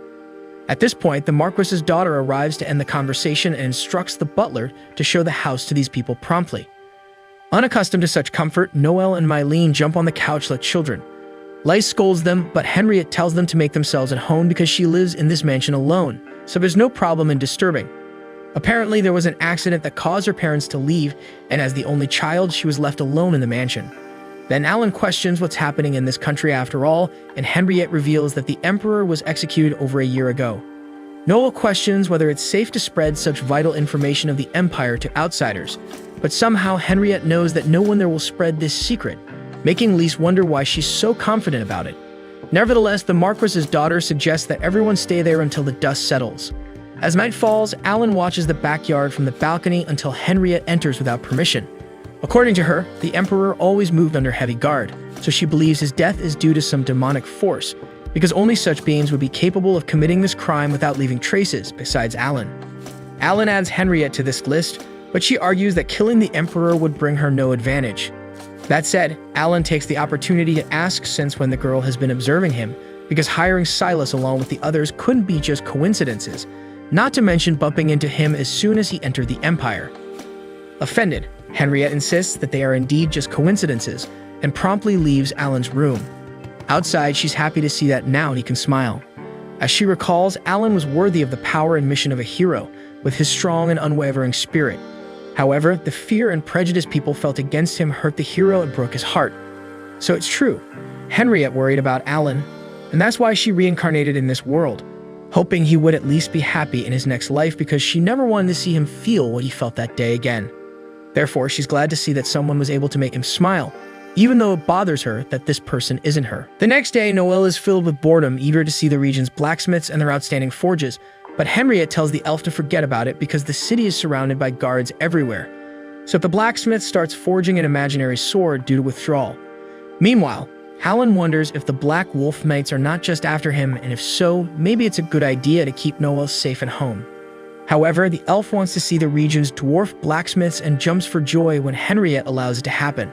With Meline as her bodyguard, the elf has a grin from ear to ear, so she takes a tour around the city, getting to know the local forge and cuisine. However, curiously, there were many elves in that place, and for some reason, they couldn't take their eyes off Noelle. At first, she thinks it's because she's cute, so she prepares to receive a compliment at any moment until 3 male elves approach and are stopped by Meline. Other elves surround the blacksmith like zombies, so the Amazon grabs her friend by the wrist and runs with her. Upon returning home, Noelle is a mess. Upon hearing the story, Lise comments that it's no wonder that Noelle attracts people's attention because of her beauty, and because of this comment, the elf promises that from now on, she will be more aware of how truly beautiful she is. However, Henriette bursts the blacksmith's bubble by revealing that the reason for the elf's attention is not that. In fact, it's something that relates to the elf's past, so the human wants to know if she's ready to hear it. Noelle knows almost nothing about her past, so Henriette calls everyone outside to teleport them to the elven forest. Looking around, everyone is impressed with the spell and the vastness of the forest. Henriette explains that they are actually in the same place as before outside the mansion. The difference is that this is a different dimension. In the elven forest, there is a magical shield around to control intruders, and whoever discovers about them there has their memory erased upon leaving the area without exceptions. However, Henriette has permission to enter this place. That's why Noelle has no memories of her past, she deduces. Alan is impressed by the elves having a barrier they can't even detect, and it's for this reason that he accuses Henriette of being involved in this process. The girl admits that she helped a little here and there, but nothing major. So they continue on the path behind the settlement they came to seek. In the middle of the forest, a bird lands on Noelle's shoulder, and this gives her a strange feeling that she belongs to this place. Suddenly, several elves emerge from the shadows of the trees and surround the visitors. Alan sees no hostility in the approach of the natives, which Henriette agrees with as the sovereign of this people has returned. That said, the elves bow before their queen and welcome her. Noelle asks if they're talking to him, and an elf says that they eagerly awaited her return. Alan notices that this is due to the fairy queen's eyes, as Horace mentioned. Henriette explains that the eyes of the fairy queen, the Grom site, are the mark of the elven royal family. This means that Noelle Leonhardt is descended from an almost extinct lineage of her race's royalty. Soon, the cloaked elf announces that he was the regent during the queen's absence, and his name is Percival. Either way, Noelle is terrified by this sudden turn of events, so Percival assures her that he will make the elf know the place before she decides whether to stay or not. That said, everyone crosses the elven forest until they reach the settlement. Alan admires the tranquility that hangs in the air, and Mylena thinks a nap there would be nice. Lace is surprised to see elves using human tools and furniture. Percival begins to explain that it was Henriette who brought everything, but the girl tells him to be quiet. Then the regent asks the queen if she liked the settlement's way of life, but the blacksmith asks not to be called that way yet. At this point, 2 children of a different race arrive, presenting their ruler with hazelnuts, promising to bring even better things the next day. Noelle accepts the gift willingly, but Alan has a strange expression at the scene. Anyway, as the queen is getting to know the region, Percival asks the children to make room and also tells Philip to come out of where he's hiding. Once done, the regent scolds the boy and tells him to go play with the other children. Noelle says she can exchange a word or two with the boy, but Percival insists that Philip move away. The little boy rebels since those bad kids were able to talk to the queen, so the regent tells him more emphatically to leave, which this time he does. Noelle questions what the boy meant by the other children being bad, but Percival avoids the subject and continues with the walk. As night falls in the previous dimension, a woman jumps outside Henriette's mansion until a man calls her by her name, Lisette. In response, the woman reminds Oswald that she should be called Captain, and then asks if he found out anything about the entrance to the elven forest. Oswald complains that the elves are too cautious, and Lisette understands why, as her partner exudes a bloodthirst that scares everyone away. Oswald is offended and throws in the woman's face that she was the criminal who broke the worst taboo possible in the kingdom's history, so she puts her sword to the man's neck and tells him not to mess things up by causing trouble. Impatiently, Oswald pushes the sword away and says goodbye. Meanwhile, the elven forest celebrates the queen's arrival with a grand party where everyone seems excited, except Alan, who remains with a closed expression. Then Percival approaches and asks for a word, recounting that for beings who live as long as elves, this decade without a monarch was both short and long at the same time. Anyway, the queen's absence caused great anxiety among the people because the elves cannot live without their leaders, because without the presence of one, children stop growing and adults can no longer have children, leading the whole society of this race to a slow and painful death. According to Percival, thankfully Henriette brought the light back to the community because one day she told a story about a lost elf whose only interest is forging. Percival commented that elves hardly ever have an interest in this activity, and Henriette finishes by warning that elf has the eyes of the sovereign fairy. But it wasn't just Noel that the human brought to the settlement. The ruler mentions that their community always avoided contact with other races, so they lived isolated in their territory. However, Henriette started bringing products from various different cultures, and that opened the elves' eyes to the advantages of having contact with the outside world. Since then, the elves have started visiting and living in various other places. Because of all this, Percival acknowledges that Henriette never spares efforts and always works to help others. That said, Alan questions if it was she who brought those demonic children to the settlement, and the ruler regrets that the human noticed this detail. Knowing that some sensitive and talented individuals can see the aura of a demon, Alan makes it clear that he has no problem against demons, but he is still curious why they live with the elves, who generally hate that race. Soon Percival reveals that about 3 years ago, Henriette asked the elves to shelter some orphan children. Obviously, the majority of the population was against it, so Henriette revealed that the elves would be able to thrive even without a monarch if they lived alongside other races. However, there's still a portion of the people who do not approve of this idea to this day. After the exhausting day, Noel is exhausted after being exposed to an entire community as their ultimate leader. Speaking of which, Mylene asks if her friend is going to assume this title of queen, but she doesn't know yet. Anyway, since the elves are preparing this place for the group to spend the night, everyone goes their separate ways after saying goodbye, and Alan acts differently when saying goodbye to Henriette. Despite everyone going to hunt for their beds, Noel stayed exactly where she was, haunted by thoughts related to everything she discovered and experienced today. Years ago, she remembers that Vanessa did not fulfill her wish to forge a blade that surpassed a sacred sword, but Noel achieved that goal. Because of this, she reflects on what her next dream would be now that she has completed the mission that guided her steps. In search of an answer, Noel takes a deep breath outside, confessing to the moon that she got there without knowing anything about herself. At the same time, Alan watched his friend's reflection through the window of his room. Suddenly, Henriette appears in the warrior's quarters, asking if that different look he gave her was to invite her to the room. Alan confirms that it is, so the girl admits that she doesn't have much experience with this kind of thing, so she asks the boy to be gentle in teaching her while pouting. However, Alan says she can leave now, so the reincarnated noblewoman goes crazy with the boy's slowness in refusing a beauty like her. Alan replies that she is far from being that beautiful on the inside, so Henriette loses her patience completely and asks what the guy wants. Alan mentions the fact that the girl brought the demon children to the elves, so she reveals that demons are not a race in themselves. On the contrary, when someone feels such deep hatred to the point of wishing death to all, the will of the world recognizes that person as a demon. However, there are some exceptions, like children of demonic parents who are born this way. When they arrive in this world, this type of child is despised wherever they go, even without having any guilt in being demons. To make matters worse, demon parents tend to execute their own offspring because surviving demons become the strongest, forming a cruel, vicious cycle. For this reason, it is almost impossible for a child of this type to survive. In the case of those two that Alan saw, Henriette took them at the moment they were to be killed. Henriette is offended by the smile the boy gave upon hearing this, but he explains that good deeds like this are typical of the friend, leaving her embarrassed. The next day, Percival takes the whole group to visit one of the wonderful places in the elven forest, Enchanting Leaves. On the other hand, Noel couldn't get the story of being queen out of her head. Seeing this, Henriette asks the elf not to feel bad if she chooses to refuse because whether she wants it or not, the elves are trying a way to live without their monarch, so Noel must make this decision according to her own will. That said, the dew of many demons appears again, this time giving their queen a shiny stone which, according to them, is a treasure. Henriette says that this is a spiritual stone widely used in alchemy, being a crystallization of elven power. Suddenly, Philip arrives running and throws the stone to the ground to protect his queen from the demons, so Percival scolds the boy again, who runs away. Alan notices that the elves' aversion to demons is indeed very deep, and Henriette highlights that it's not just the elves, while seeing that Les hesitates to comfort the two small ones because of their origin. That said, Henriette leaves to deal with other things. Sometime later, she finds Philip in a dark alley and talks to the young man, trying to convince him that those children are harmless. After all, they also want to give presents and be friends with the queen, just like Philip. Therefore, in the end, perhaps they are more alike than one imagines. Then she gets up and leaves the boy thinking a little about what he did, and he realizes he needs to apologize.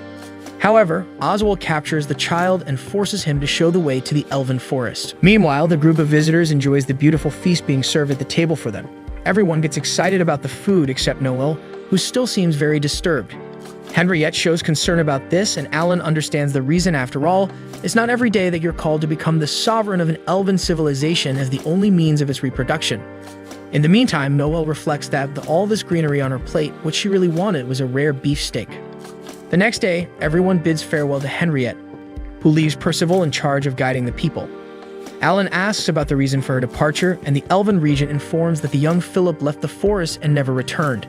Back in the city, the girl begins her search for the little boy, while in the elven village, Alan admires the carefree way the residents live their lives. Mylene wonders whether it's carelessness or laziness. With this in mind, Lise asks Percival if elves don't have the concept of work, and with some embarrassment, he confesses that his race is not known for being very industrious.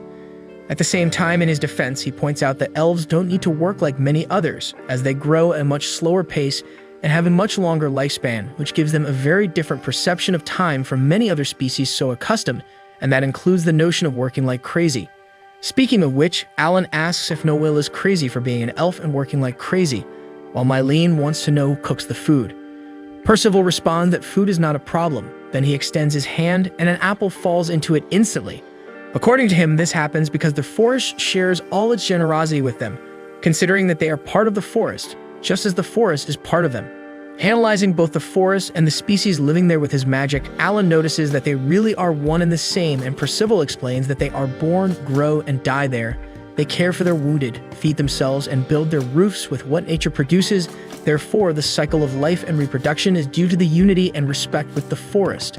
Speaking of which, Percival asks what Noel has been thinking of life there, and she thinks it's cool, but before finishing her thought, Alan asks if he could live there because his dream upon leaving the Empire was to find a peaceful place to live. Percival explains that for that, Alan must be recognized by the forest as a compatriot, but he doesn't know exactly how that happens. For this reason, Noel asks how demonic children manage to live there, and the regent replies that Henriette introduced them to the village. Besides, they will only be taken care of for a short period, and they will not live there forever. Alan asks if he can use that as an excuse to spend some time in the village, and the elf responds that it wouldn't be a problem if necessary. By the way, the boy asks how long that short time would be, and Percival estimates it would last around 100 years. Lise asks if that's what he considers short, but Mylene already figured out that this is what it means to be an elf. At this point, the winds blow and inform something to the regent, who responds that he will take care of the matter. Alan asks who he talked to, and Percival says that the forest said someone came to visit. Mylene is worried it might be someone suspicious, but the regent reassures her by saying that many people in the Empire have the right to enter the forest. Soon, Percival asks for permission to suspend Your Majesty's guidance, so she releases the subordinate, taking advantage of her brief moment of sovereignty. With this, Alan suggests they stay quieter there because it could be a problem if someone from the Empire notices them in the vicinity. As Noel insists on pointing out it would be a problem because they're after Alan. So they spend some time quietly enjoying the village with Mylene cheating at chess against the elf, while Alan only expends energy to breathe in and out. Seeing that the kid is more than comfortable, Lisa asks if he really plans to stay there, and the boy confesses that's the intention because the place is great and the elves are nice, besides Henriette always being around. That said, Lise replies that she already imagined that after all, he and Henriette really are very close friends.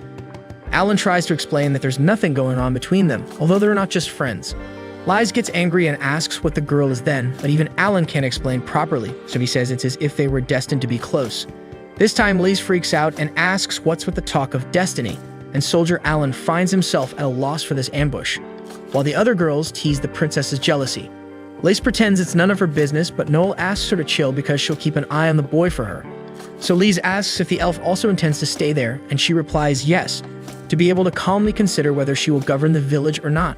Also, here she can set up a forge and learn from the resident dwarves. Jumping on the bandwagon, Mylene and Lise decide they will live there too, and Alan asks the princess if this won't be a problem for her since she's in charge of a duchy. Then the girl gets choked up. Upon arriving home, Henriette receives a visit from Lisette Berwald, captain of the Black Wolves Knights, and she wants to know if the Marquis's daughter knows anything about the Emperor's death, as she heard that the girls hosted a suspect of this incident. Henriette says it's absurd, and the woman pretends to believe, but actually she decided to come based on a hunch, considering that the suspect was seen a few days ago in Loris and then disappeared suddenly, with no sign of him crossing the border, as if he had never been in the Empire. Since the girl is the only person she knows capable of performing a spell of this level, Burwald presumes that Henriette may have something to do with this story. That said, Black Wolves invade the property and vandalize much of it in search of traces of the wanted man, while the captain warns that the next place to be investigated is the Elven Forest, since Henriette loves to pass through there. By the way, Oswald just arrived in the forest, guided by the young Philip. Upon being greeted by Percival, the elf notices that there's some trouble brewing, especially when Philip shows up apologizing for what he did. Oswald was munching on a fruit and tossed it away because he hated the taste. Then he asks if Percival is the leader of the local village. At that moment, the elf recalls when Henriette mentioned that the Black Wolves have the extrajudicial right to mete out punishments, meaning they can punish you if you so much as look at them funny. Thus, he introduces himself as the regent of the Elven Sovereign and questions what the man is doing in the forest. Oswald says the elves are harboring a criminal on their lands, and Percival really has no clue what the matter is about. Losing patience, the human demands they bring the wanted man to him immediately, until the demonic children arrive innocently to greet the regent. Thus, Oswald discovers that the elves are hiding much more than the Black Wolves imagined, so with a snap of his fingers, he blows up a large region of the forest where they were. Listening to the distant roar, Null sees her magic stone shining, indicating that the children and the forest are in danger. She doesn't exactly know how she knows this, but an image suddenly flashes through her mind, showing the little ones being attacked by a Black Wolf Knight. Considering attacking children unforgivable, she rushes to their aid immediately, but Alan hesitates to join her, considering whether the intruder might have a just cause. After all, in his previous life, he would have rushed to the rescue without a second thought, but he's no longer a hero, and saving everyone indiscriminately only brought him immense emptiness. Seeing that her friend is suffering in some way, Lise asks how he's doing, and Alan pretends it's nothing, only to then invite the princess to join him and the other girls. On the way to the rescue, Alan simply didn't want to have to think about these things. He just wanted to live in peace. Meanwhile, Percival protects the children with a magical barrier from the explosion. Nevertheless, Oswald asserts that the execution of the two brats will still happen. So the elf tells the children to move away and expands the shield to block the enemy's passage, but he blows up a tree behind the elf and knocks him down. With that done, the two demon children are defenseless against the human until Philip takes action and stands in front of them. Oswald gets irritated and adds the young elf to his execution list, but a forge hammer flies at the Black Wolf's head, hitting him square on. With Noel's arrival, Percival calls out for his sovereign, and Oswald asks if she's the leader of the elves, but she claims to be just a blacksmith and orders the jagged-toothed one to flee. Oswald comments that crazies keep popping up in this forest, so he tries to explode the two girls, but they manage to avoid turning to ashes by running fast enough. Percival notices that his queen is in danger, so he gathers his last strength to conjure a sword and attack the Black Wolf, but the enemy is faster and manages to subdue the elf, leaving him hanging by a thread. However, before the final blow can land, Alan arrives and blocks Oswald's sword, lamenting that he's not lounging on a tree drinking coconut water as he had planned. The Black Wolf tries to explode the enemy, but Alan inhibits the enemy's abilities with his magic. So he switches targets and attacks Noel this time, leaving a trail of fire that almost reaches the elf, but Alan cuts the magical line and prevents it from happening.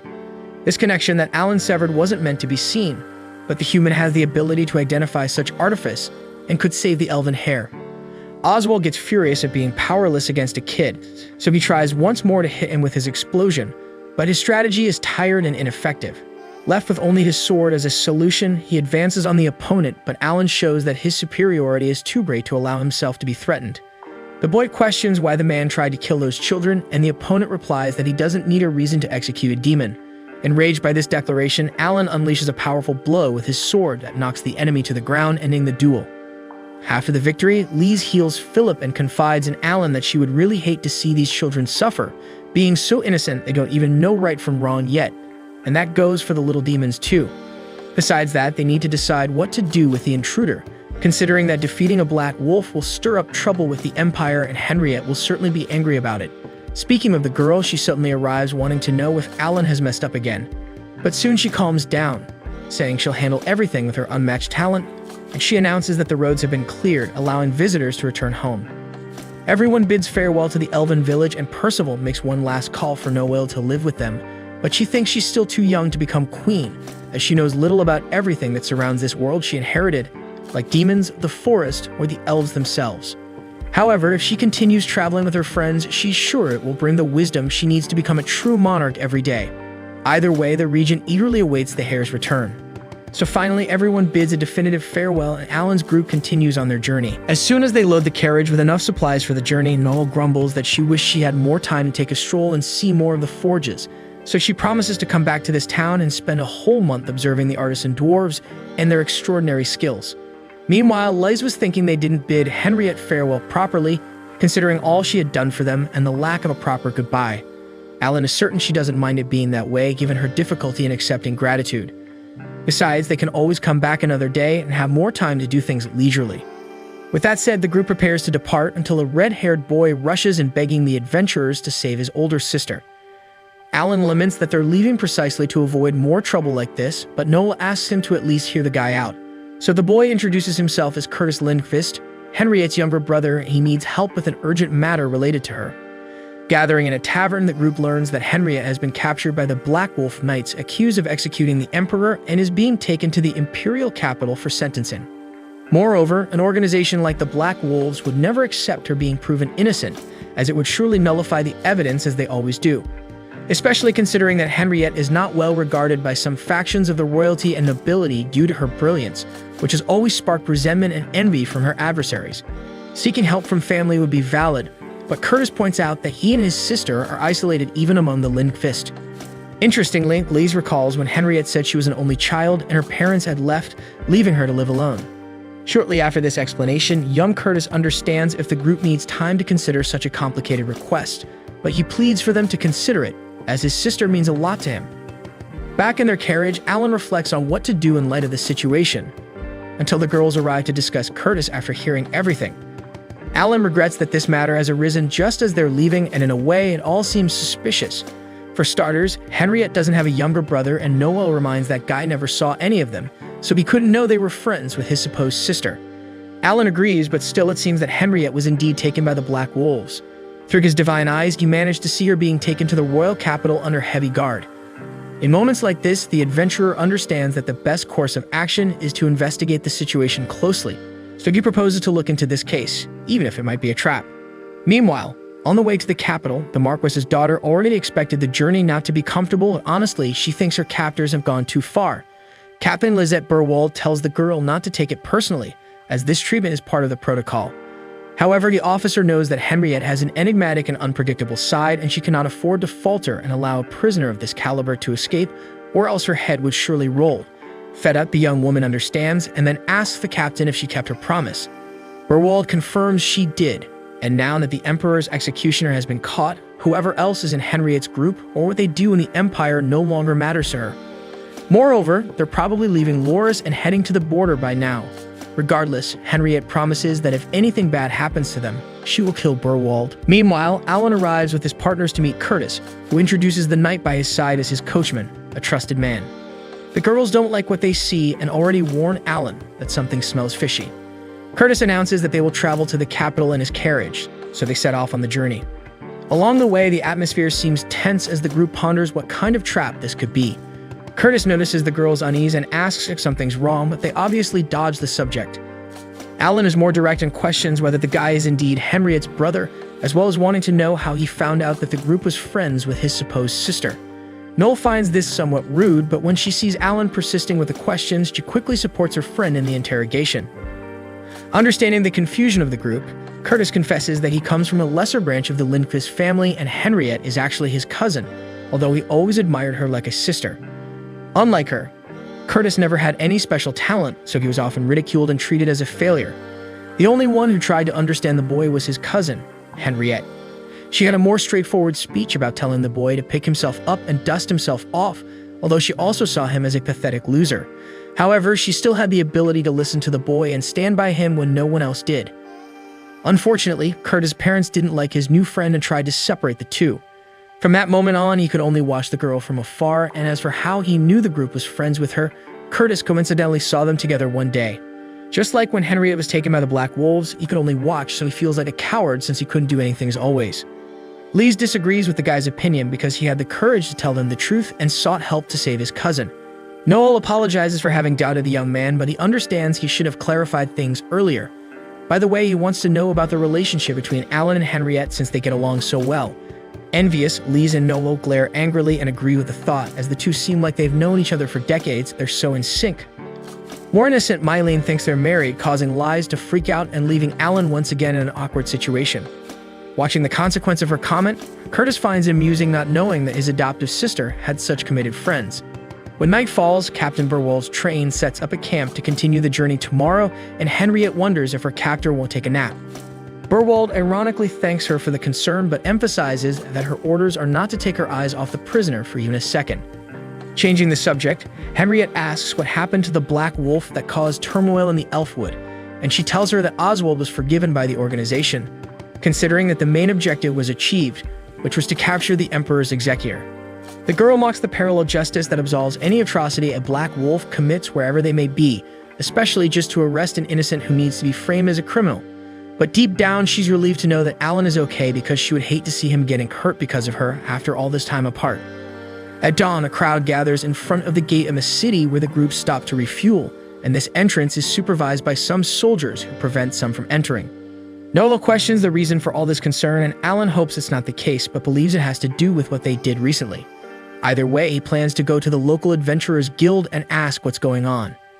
Curtis supports the idea, but suggests that Noel and Mylene wait in the carriage because elves and Amazons are not very common in the Empire. With that decided, Lise enjoys her moment alone with her sweetheart and can't hide her happiness in closing her eyes and only being able to smell the sweaty aroma of her favorite knight. This happiness is expressed in excitement to go to the guild and gather the most valuable information they seek, but her enthusiasm led her to start the search in the wrong direction, forcing Alan to correct the path. Arriving there, Lise comments on the melancholic atmosphere of the place, and Alan responds that the fact that the city is closed prevents adventurers from practicing their professions, leaving everything to rot. At the same time, Curtis shows Noel and Mylene where they will be able to stay while the search is conducted in the city. However, the elf questions if it is indeed safe to stay in this hotel, since the Black Wolves are after everyone in the group. But the boy assures that everything will be fine because the owners of this establishment would never betray their customers. Furthermore, Curtis has no doubt that his coachman will not allow anyone to touch them because he is one of the most talented knights in the Empire. Speaking of the soldier, Mylene asks if they already know each other besides knocking on his armor as if it were a door. Noel takes her friend away to avoid trouble, but she confesses to being curious about the guy wearing armor all the time, even with a helmet. Curtis explains that the guy there is very shy, so he likes to always remain discreet. Back at the Adventurers Guild, Alan informs Lise that everyone present is also looking for a way out of this city. Lise heard rumors that the Black Wolf Knights are after a group of 6 who left Loris recently, so they must gather again to come up with a plan to avoid being discovered. That said, a Black Wolf Knight enters the guild and orders the adventurers to stay where they are.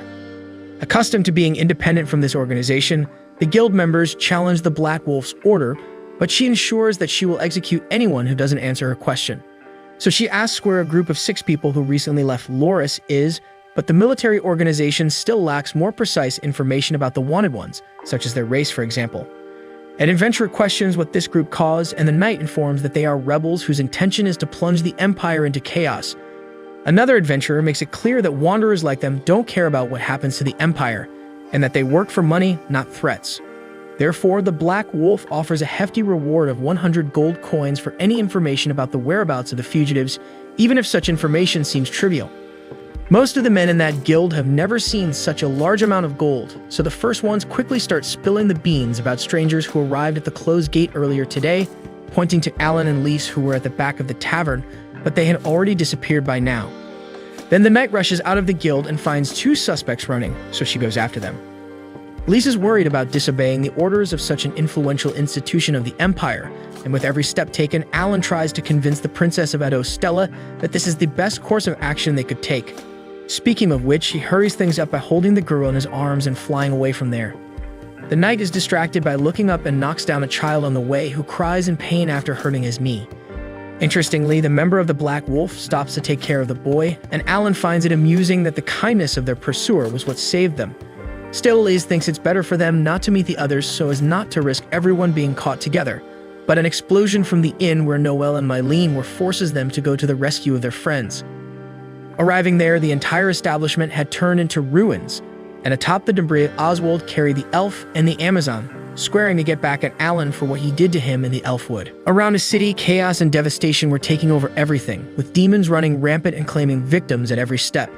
In the midst of this, a child tries to hide from one of the enemies, but the demonic creature finds the boy behind a fallen wall and is about to finish him off until a warrior, speeding through the battlefield and striking targets along the way, hits the monster in front of the child. Afterward, he extends his hand to the little boy and says it's okay. Terrified, Lise notices Curtis trapped under the rubble and rushes to help the lad, but Oswald makes it clear he doesn't want anyone playing the hero because this stage is for him and the kid. As Alan remains calm in the face of the enormous threat, the Black Wolf questions if these people mean anything to him, assuming he wouldn't have any problems executing both right now. Alan then questions what would happen faster in this situation, Oswald killing the two or having his own head separated from his body. This question infuriates the Black Wolf, ready to put his enemy in his place until a blade cuts the man's arm, causing him to fall to the ground in pain. Alan approaches and tells the guy to shut up because he wants his questions answered right now. However, Oswald ignores the pain and begins to laugh, calling the boy an idiot because from the beginning the wolf knew he couldn't defeat Alan. In fact, this whole scene was a distraction for him to launch his explosion at various different targets while Alan was occupied. All it takes is for him to want his victims to go up in smoke, and the reward will be seeing horror on Alan's face. In the Forest of Elves, the boy cut the mana fuses and thwarted Oswald's plans, but this time, the people connected to these energy cables will turn to dust the moment that happens. Faced with this, Alan tries to think of what he can do. Remembering when he tried to save that little boy and ended up being stoned, he concludes he's no longer the hero he used to be. Therefore, he has no obligation to save those he doesn't even know, and he concludes his priority is now different. In the meantime, Oswald triggers the explosions while Alan emanates an aura that covers the entire terrain. Using all his speed, he cuts the fuses again before the enemy's mana arrives, avoiding the explosion once more and saving all the people who would have been victims. Having done this, Oswald doesn't understand what went wrong with his plan, and Alan returns to his opponent and tells him to say his last words. Then the man calls the boy a monster. And as he goes to decapitate Oswald, a warrior intervenes and states she can't let this happen to one of the Black Wolf Knights. She understands that the man destroyed the city and caused all this chaos, and that he deserves punishment, but this punishment must be given by her, ensuring he will be treated properly.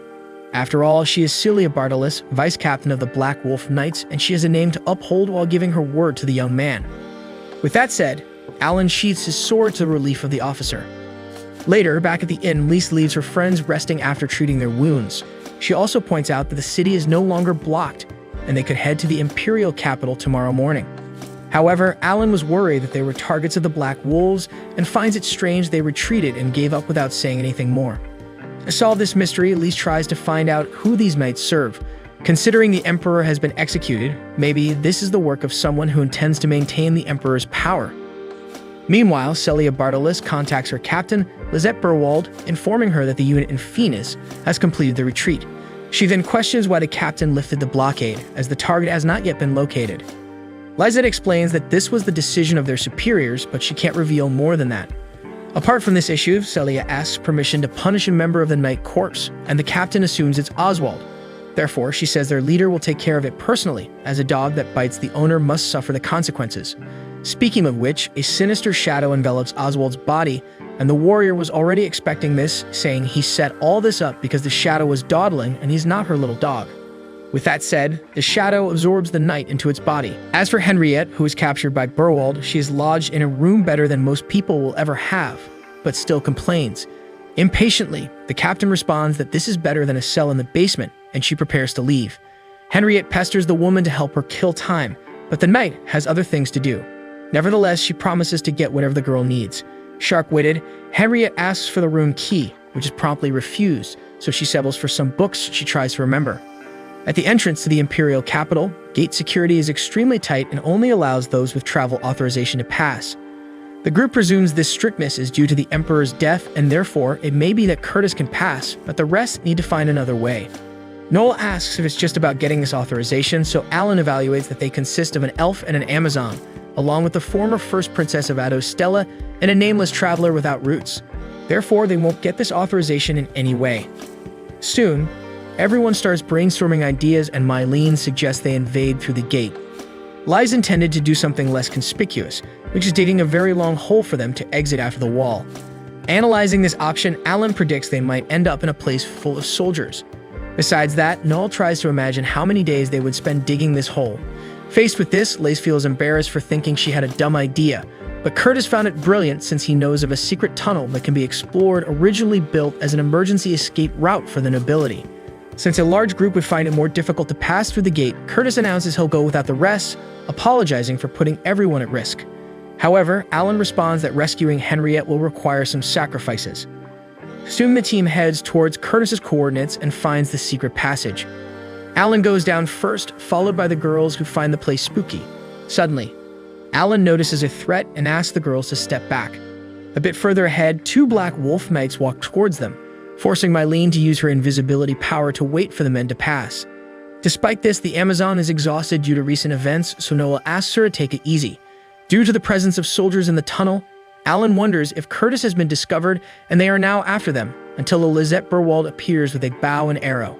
Once again, the group turns invisible and the captain shoots an arrow that Alan catches midway to avoid hitting his companions. He asks if the enemy can see them, and she explains that no, but she knows where they are because the Amazon's power makes the user invisible, but even if everyone holds their breath and doesn't move, the knight's hearing can tell her exactly where to shoot. So she shoots again, almost hitting Mylene, although she makes it clear that her intention is not to take the lives of the ladies behind. On the other hand, she would love to settle unfinished business with the boy in the group. With that said, Alan asks the girls to step back, but they insist on staying. He emphasizes that he cannot guarantee their protection while facing the opponent, so they realize that things are getting serious now. With the departure of the others, Burwald unsheathes her sword and wants to know if a signal is needed to start the duel, but the boy says she can do whatever she wants. So she tries to surprise the opponent using surreal speed, which keeps Alan entirely on the defensive, fearing being hit at any moment. As for the girls in the group, they find Curtis and warn him about the attack they suffered from a black wolf knight, so it was a trap. Despite the opponent's speed, Alan questions whether she is avoiding injuring him, since she had several opportunities to hit the target and didn't manage to once. Burwald is irritated by the accusation and returns to the fight, while remembering the clear and direct death threat Henriette made in case the officer did anything against Alan.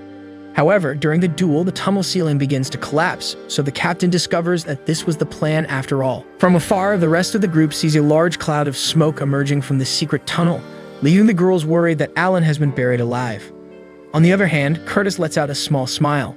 However, to everyone's surprise, the boy appears out of nowhere where they were, and Lise gives a relieved hug to her friend, causing jealousy in the other two girls.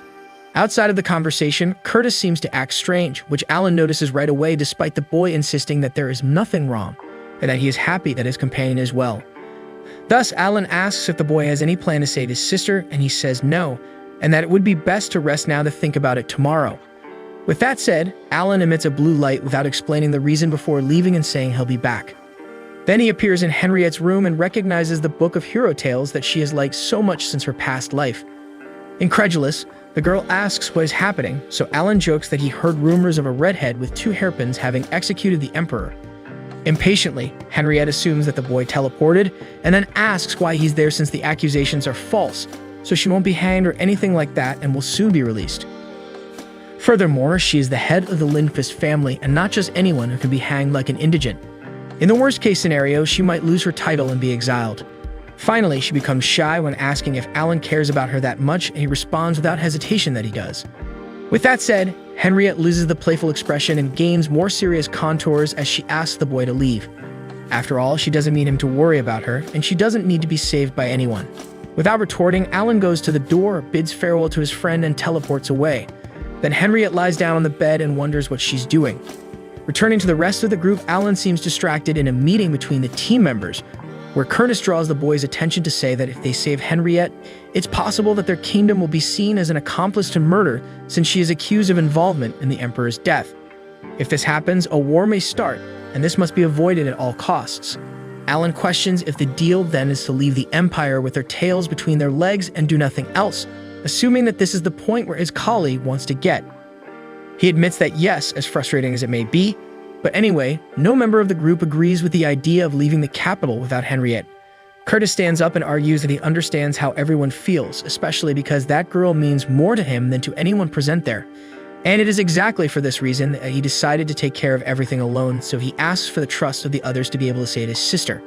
With that said, all the girls turn to Alan, expecting him to decide what should be done in the face of the facts, so the boy gets up and calls his friends to leave. Meanwhile, even though he has Henriette under control, Curtis can't escape from hearing the various acidic taunts from the mysterious girl who doesn't believe that an incompetent slacker like him could plan a kidnapping like this. However, the boy shows that he's turned the tables in his favor, emanating a dark power that shuts down the prisoner's bravado. According to her, the authority to lead the Black Wolf Knights has always been passed down among the generations of imperial families, but Curtis assures her that he threatened everyone until he gained this power, considering all these bourgeois as arrogant and pathetic, hiding with their tails between their legs in their castles and palaces. With that said, Henriette doesn't understand why she was used as a scapegoat to be blamed for the execution, so the boy reveals that he had to do it to gain his sister's support to become the emperor. By marrying a Linkvist, he, a mere commoner, could rise to nobility and gain the conditions to assume the throne. In response, Henriette is furious with this idiotic and cliché ambition of the boy, even though he claims he's doing it for her too. After all, if they both rule together, she can get revenge on everyone who oppressed her. Despite the promise, Henriette has no interest in seeking revenge, so she bids farewell to the boy and announces that she's going to catch some sleep. With that, Curtis becomes a bit more restrained in his speech, saying he understands that the girl might be scared by all this talk of marriage, but ultimately he's sure she has a more romantic side within that angry little heart. As the girl ignores this last speech, Curtis allows her to think for some time and leaves Henriette alone. Walking through the castle corridors, the boy encounters Lisette Burwold and asks if she was injured in the collapsed tunnel incident, but she asks him not to worry about it and brings up a more important topic about how Curtis couldn't finish off Alan. Despite this, Curtis reveals that the young man left the Empire, so there's nothing to worry about. Meanwhile, in the protagonist's carriage, Noel can't stand this tense atmosphere among everyone and tries to break the ice during the journey. After taking Henriette away, the team was shaken and Alan believes they have nothing to talk about at the moment. But to avoid returning to the deadly silence, the elf decides to speak up and admits that she would return to the Empire with Alan if he wanted. Interfering in the conversation, Mylene asks if the blacksmith wants to forge the boy's sword, so Noel tries to defend herself as best she can, but she stumbles over her words. Alan tries to ease the situation and mentions that his friend was surely talking about Henriette, so she concludes that yes, because she doesn't think leaving the Empire was the best choice because of that. However, Alan responds that it was Henriette herself who told the group to leave, saying she didn't need any help, so Noel understands that there was nothing they could do right after that to break the tense atmosphere once and for all. Alan asks the coachman to stop at a nice place for them to take a break. Back in her cell, Henriette hears footsteps approaching and declines the food if that's what they came to deliver. However, Lisette came to return something that the young woman forgot. Lamenting that the girl is thrown into this hole, the captain of the Black Wolves leaves the book of heroes' tales that the noblewoman loves so much. As Alan said, she adores this type of content from her past life, and indeed Henriette devoured books like this for a long time. In her old existence, she was criticized for imitating humans in their habits, such as reading, for example. However, she never cared. After all, she only wanted to know about those warriors driven by honor who didn't fight for any reward but to save people and the world they inhabited facing extraordinary obstacles. At the moment these heroes avoided a great tragedy, Henriette's heart filled with joy, but one thing bothered her: the death of these heroes always happened too early, and although it was the natural law of the human world, she couldn't overcome the fact that they died so young. For this reason, she always did everything to keep Alan alive by guiding his steps as best she could, guiding his path and revealing the enemy's weak points. But none of that worked, and the final fate of this warrior was his premature death just the same. With that in mind, Henriette believes it was better to part ways with the old friend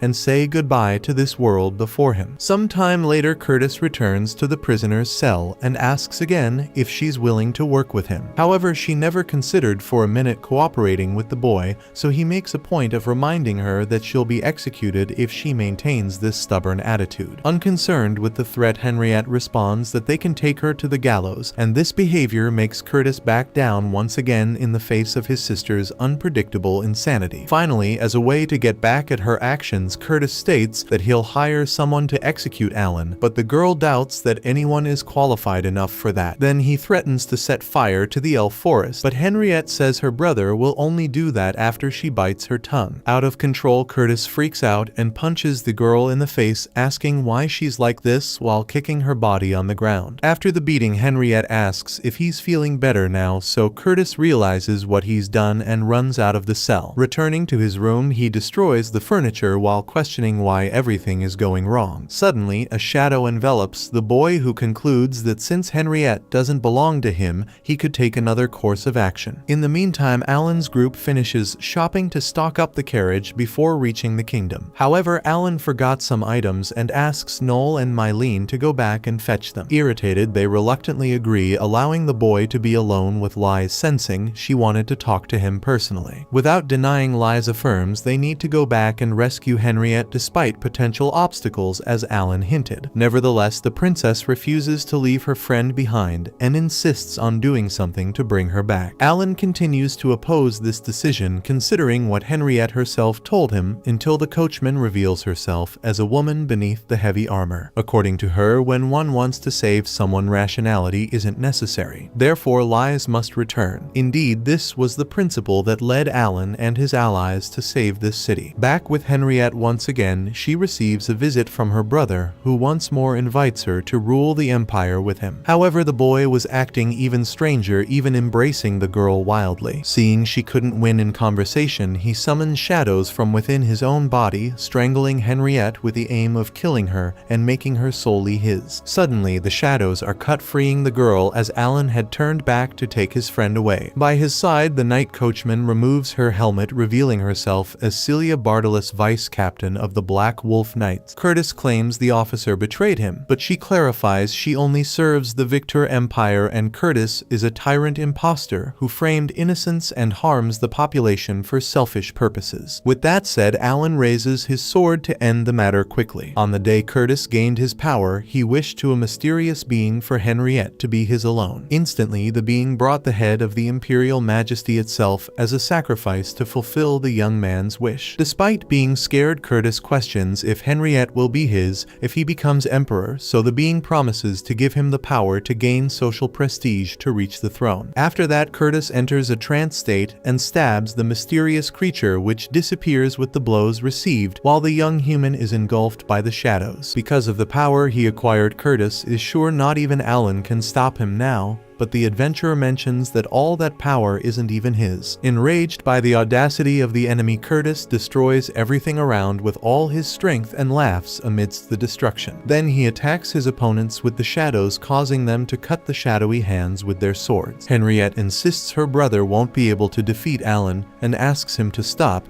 but the boy is consumed by rage and can't be persuaded otherwise. Next, he strikes Celia forcefully, nearly piercing her armor's chest. Henriette questions if her brother wants to be an emperor consumed by a demon's power, but the insanity he reached prevents any sensible response. Alan doesn't hesitate and hits the enemy with his weapon, causing him enough damage to momentarily lose his strength. With that, Curtis complains that the adventurer disrupted such a perfect plan, but Alan thinks it's too arrogant to believe this idiotic plan would succeed. After all, he already knew Curtis was behind it all along, but confesses he didn't know what his ultimate goal was. With a gleam in his eyes, Curtis asserts his desire to become emperor, so Alan asks what he has to do with it, considering he was pursued to death, even being just a random foreigner. It was then he understood his enemy doesn't want to be emperor, but wants to possess Henriette for himself, and he was in Curtis's way. Curtis's desire is so intense that he allowed a demon to consume him to achieve it, even at the cost of hurting those he loves most. With nothing to argue, Curtis breaks down in tears, while Celia pulls Henriette away. However, the sound sound of her brothers crying made her see him as he was in his childhood, and this vision motivated her to comfort him just as she did in the old times. Despite her genuine kindness, Curtis reveals it was all a pretense and claims to have discovered that Henriette's disregard for him is because of this Alan after all. Then, as he grabs Henriette and assures he will dominate the entire empire, his demonic form becomes more and more apparent. He then casts a spell on the enemies that prevents them from moving until Lisette Burwald interferes and cuts the shadowy hands controlling this ability. Henriette questions the reason for the change of sides, and the captain responds that she owes a favor to Alan. Nevertheless, even against all these opponents, Curtis affirms he will emerge victorious, thus evolving his demonic form. However, now that Henriette is distant, Alan no longer needs to hold back, so he easily destroys the rival's first attack and counterattacks with his ultimate end of the world ability called Flash. After that, the hero talks with Curtis within his consciousness, so the opponent questions Alan who he is after all. Alan replies he's just a guy who was expelled from the duchy of a neighboring kingdom, a mere failure. Curtis emphasizes that with this power anything would be possible, even ruling the entire world, but Alan believes that even if he had such ambition, someone capable of overthrowing him would certainly appear at some point. Besides, domination and politics were never his interest. All he wants is to live peacefully. Feeling unjustly treated, Curtis believes he wouldn't have been ridiculed his whole life if he had this power. Alan assures he's not as good as he seems by displaying an illusory bloodstain on his palm. Still, Curtis would love to have control over all that power. With that said, Alan returns to the real world and hears Henriette scolding him for coming back without her permission, while Burwald advises them to leave before things heat up in the kingdom. So Alan prepares to leave until Henriette catches his attention. However, when he turns around, she says it's nothing. Following that, we heard that Curtis Harn's Victor teamed up with a demon to execute the Emperor, but the truth was hidden in the shadows and Henriette was hanged in his place. Thus, the Lindqvist family came to an end. However, that was just a story that Henriette was telling. None of it was real. Later, she asks why Alan saved her, and he explains that when he was kicked out of his parents' house, he thought he would live in peace doing whatever he wanted. In a way, that's what's happening. He saved Henriette because it's what he wanted to accomplish. Because of this, Henriette reflects that Alan is indeed considered a hero by everyone.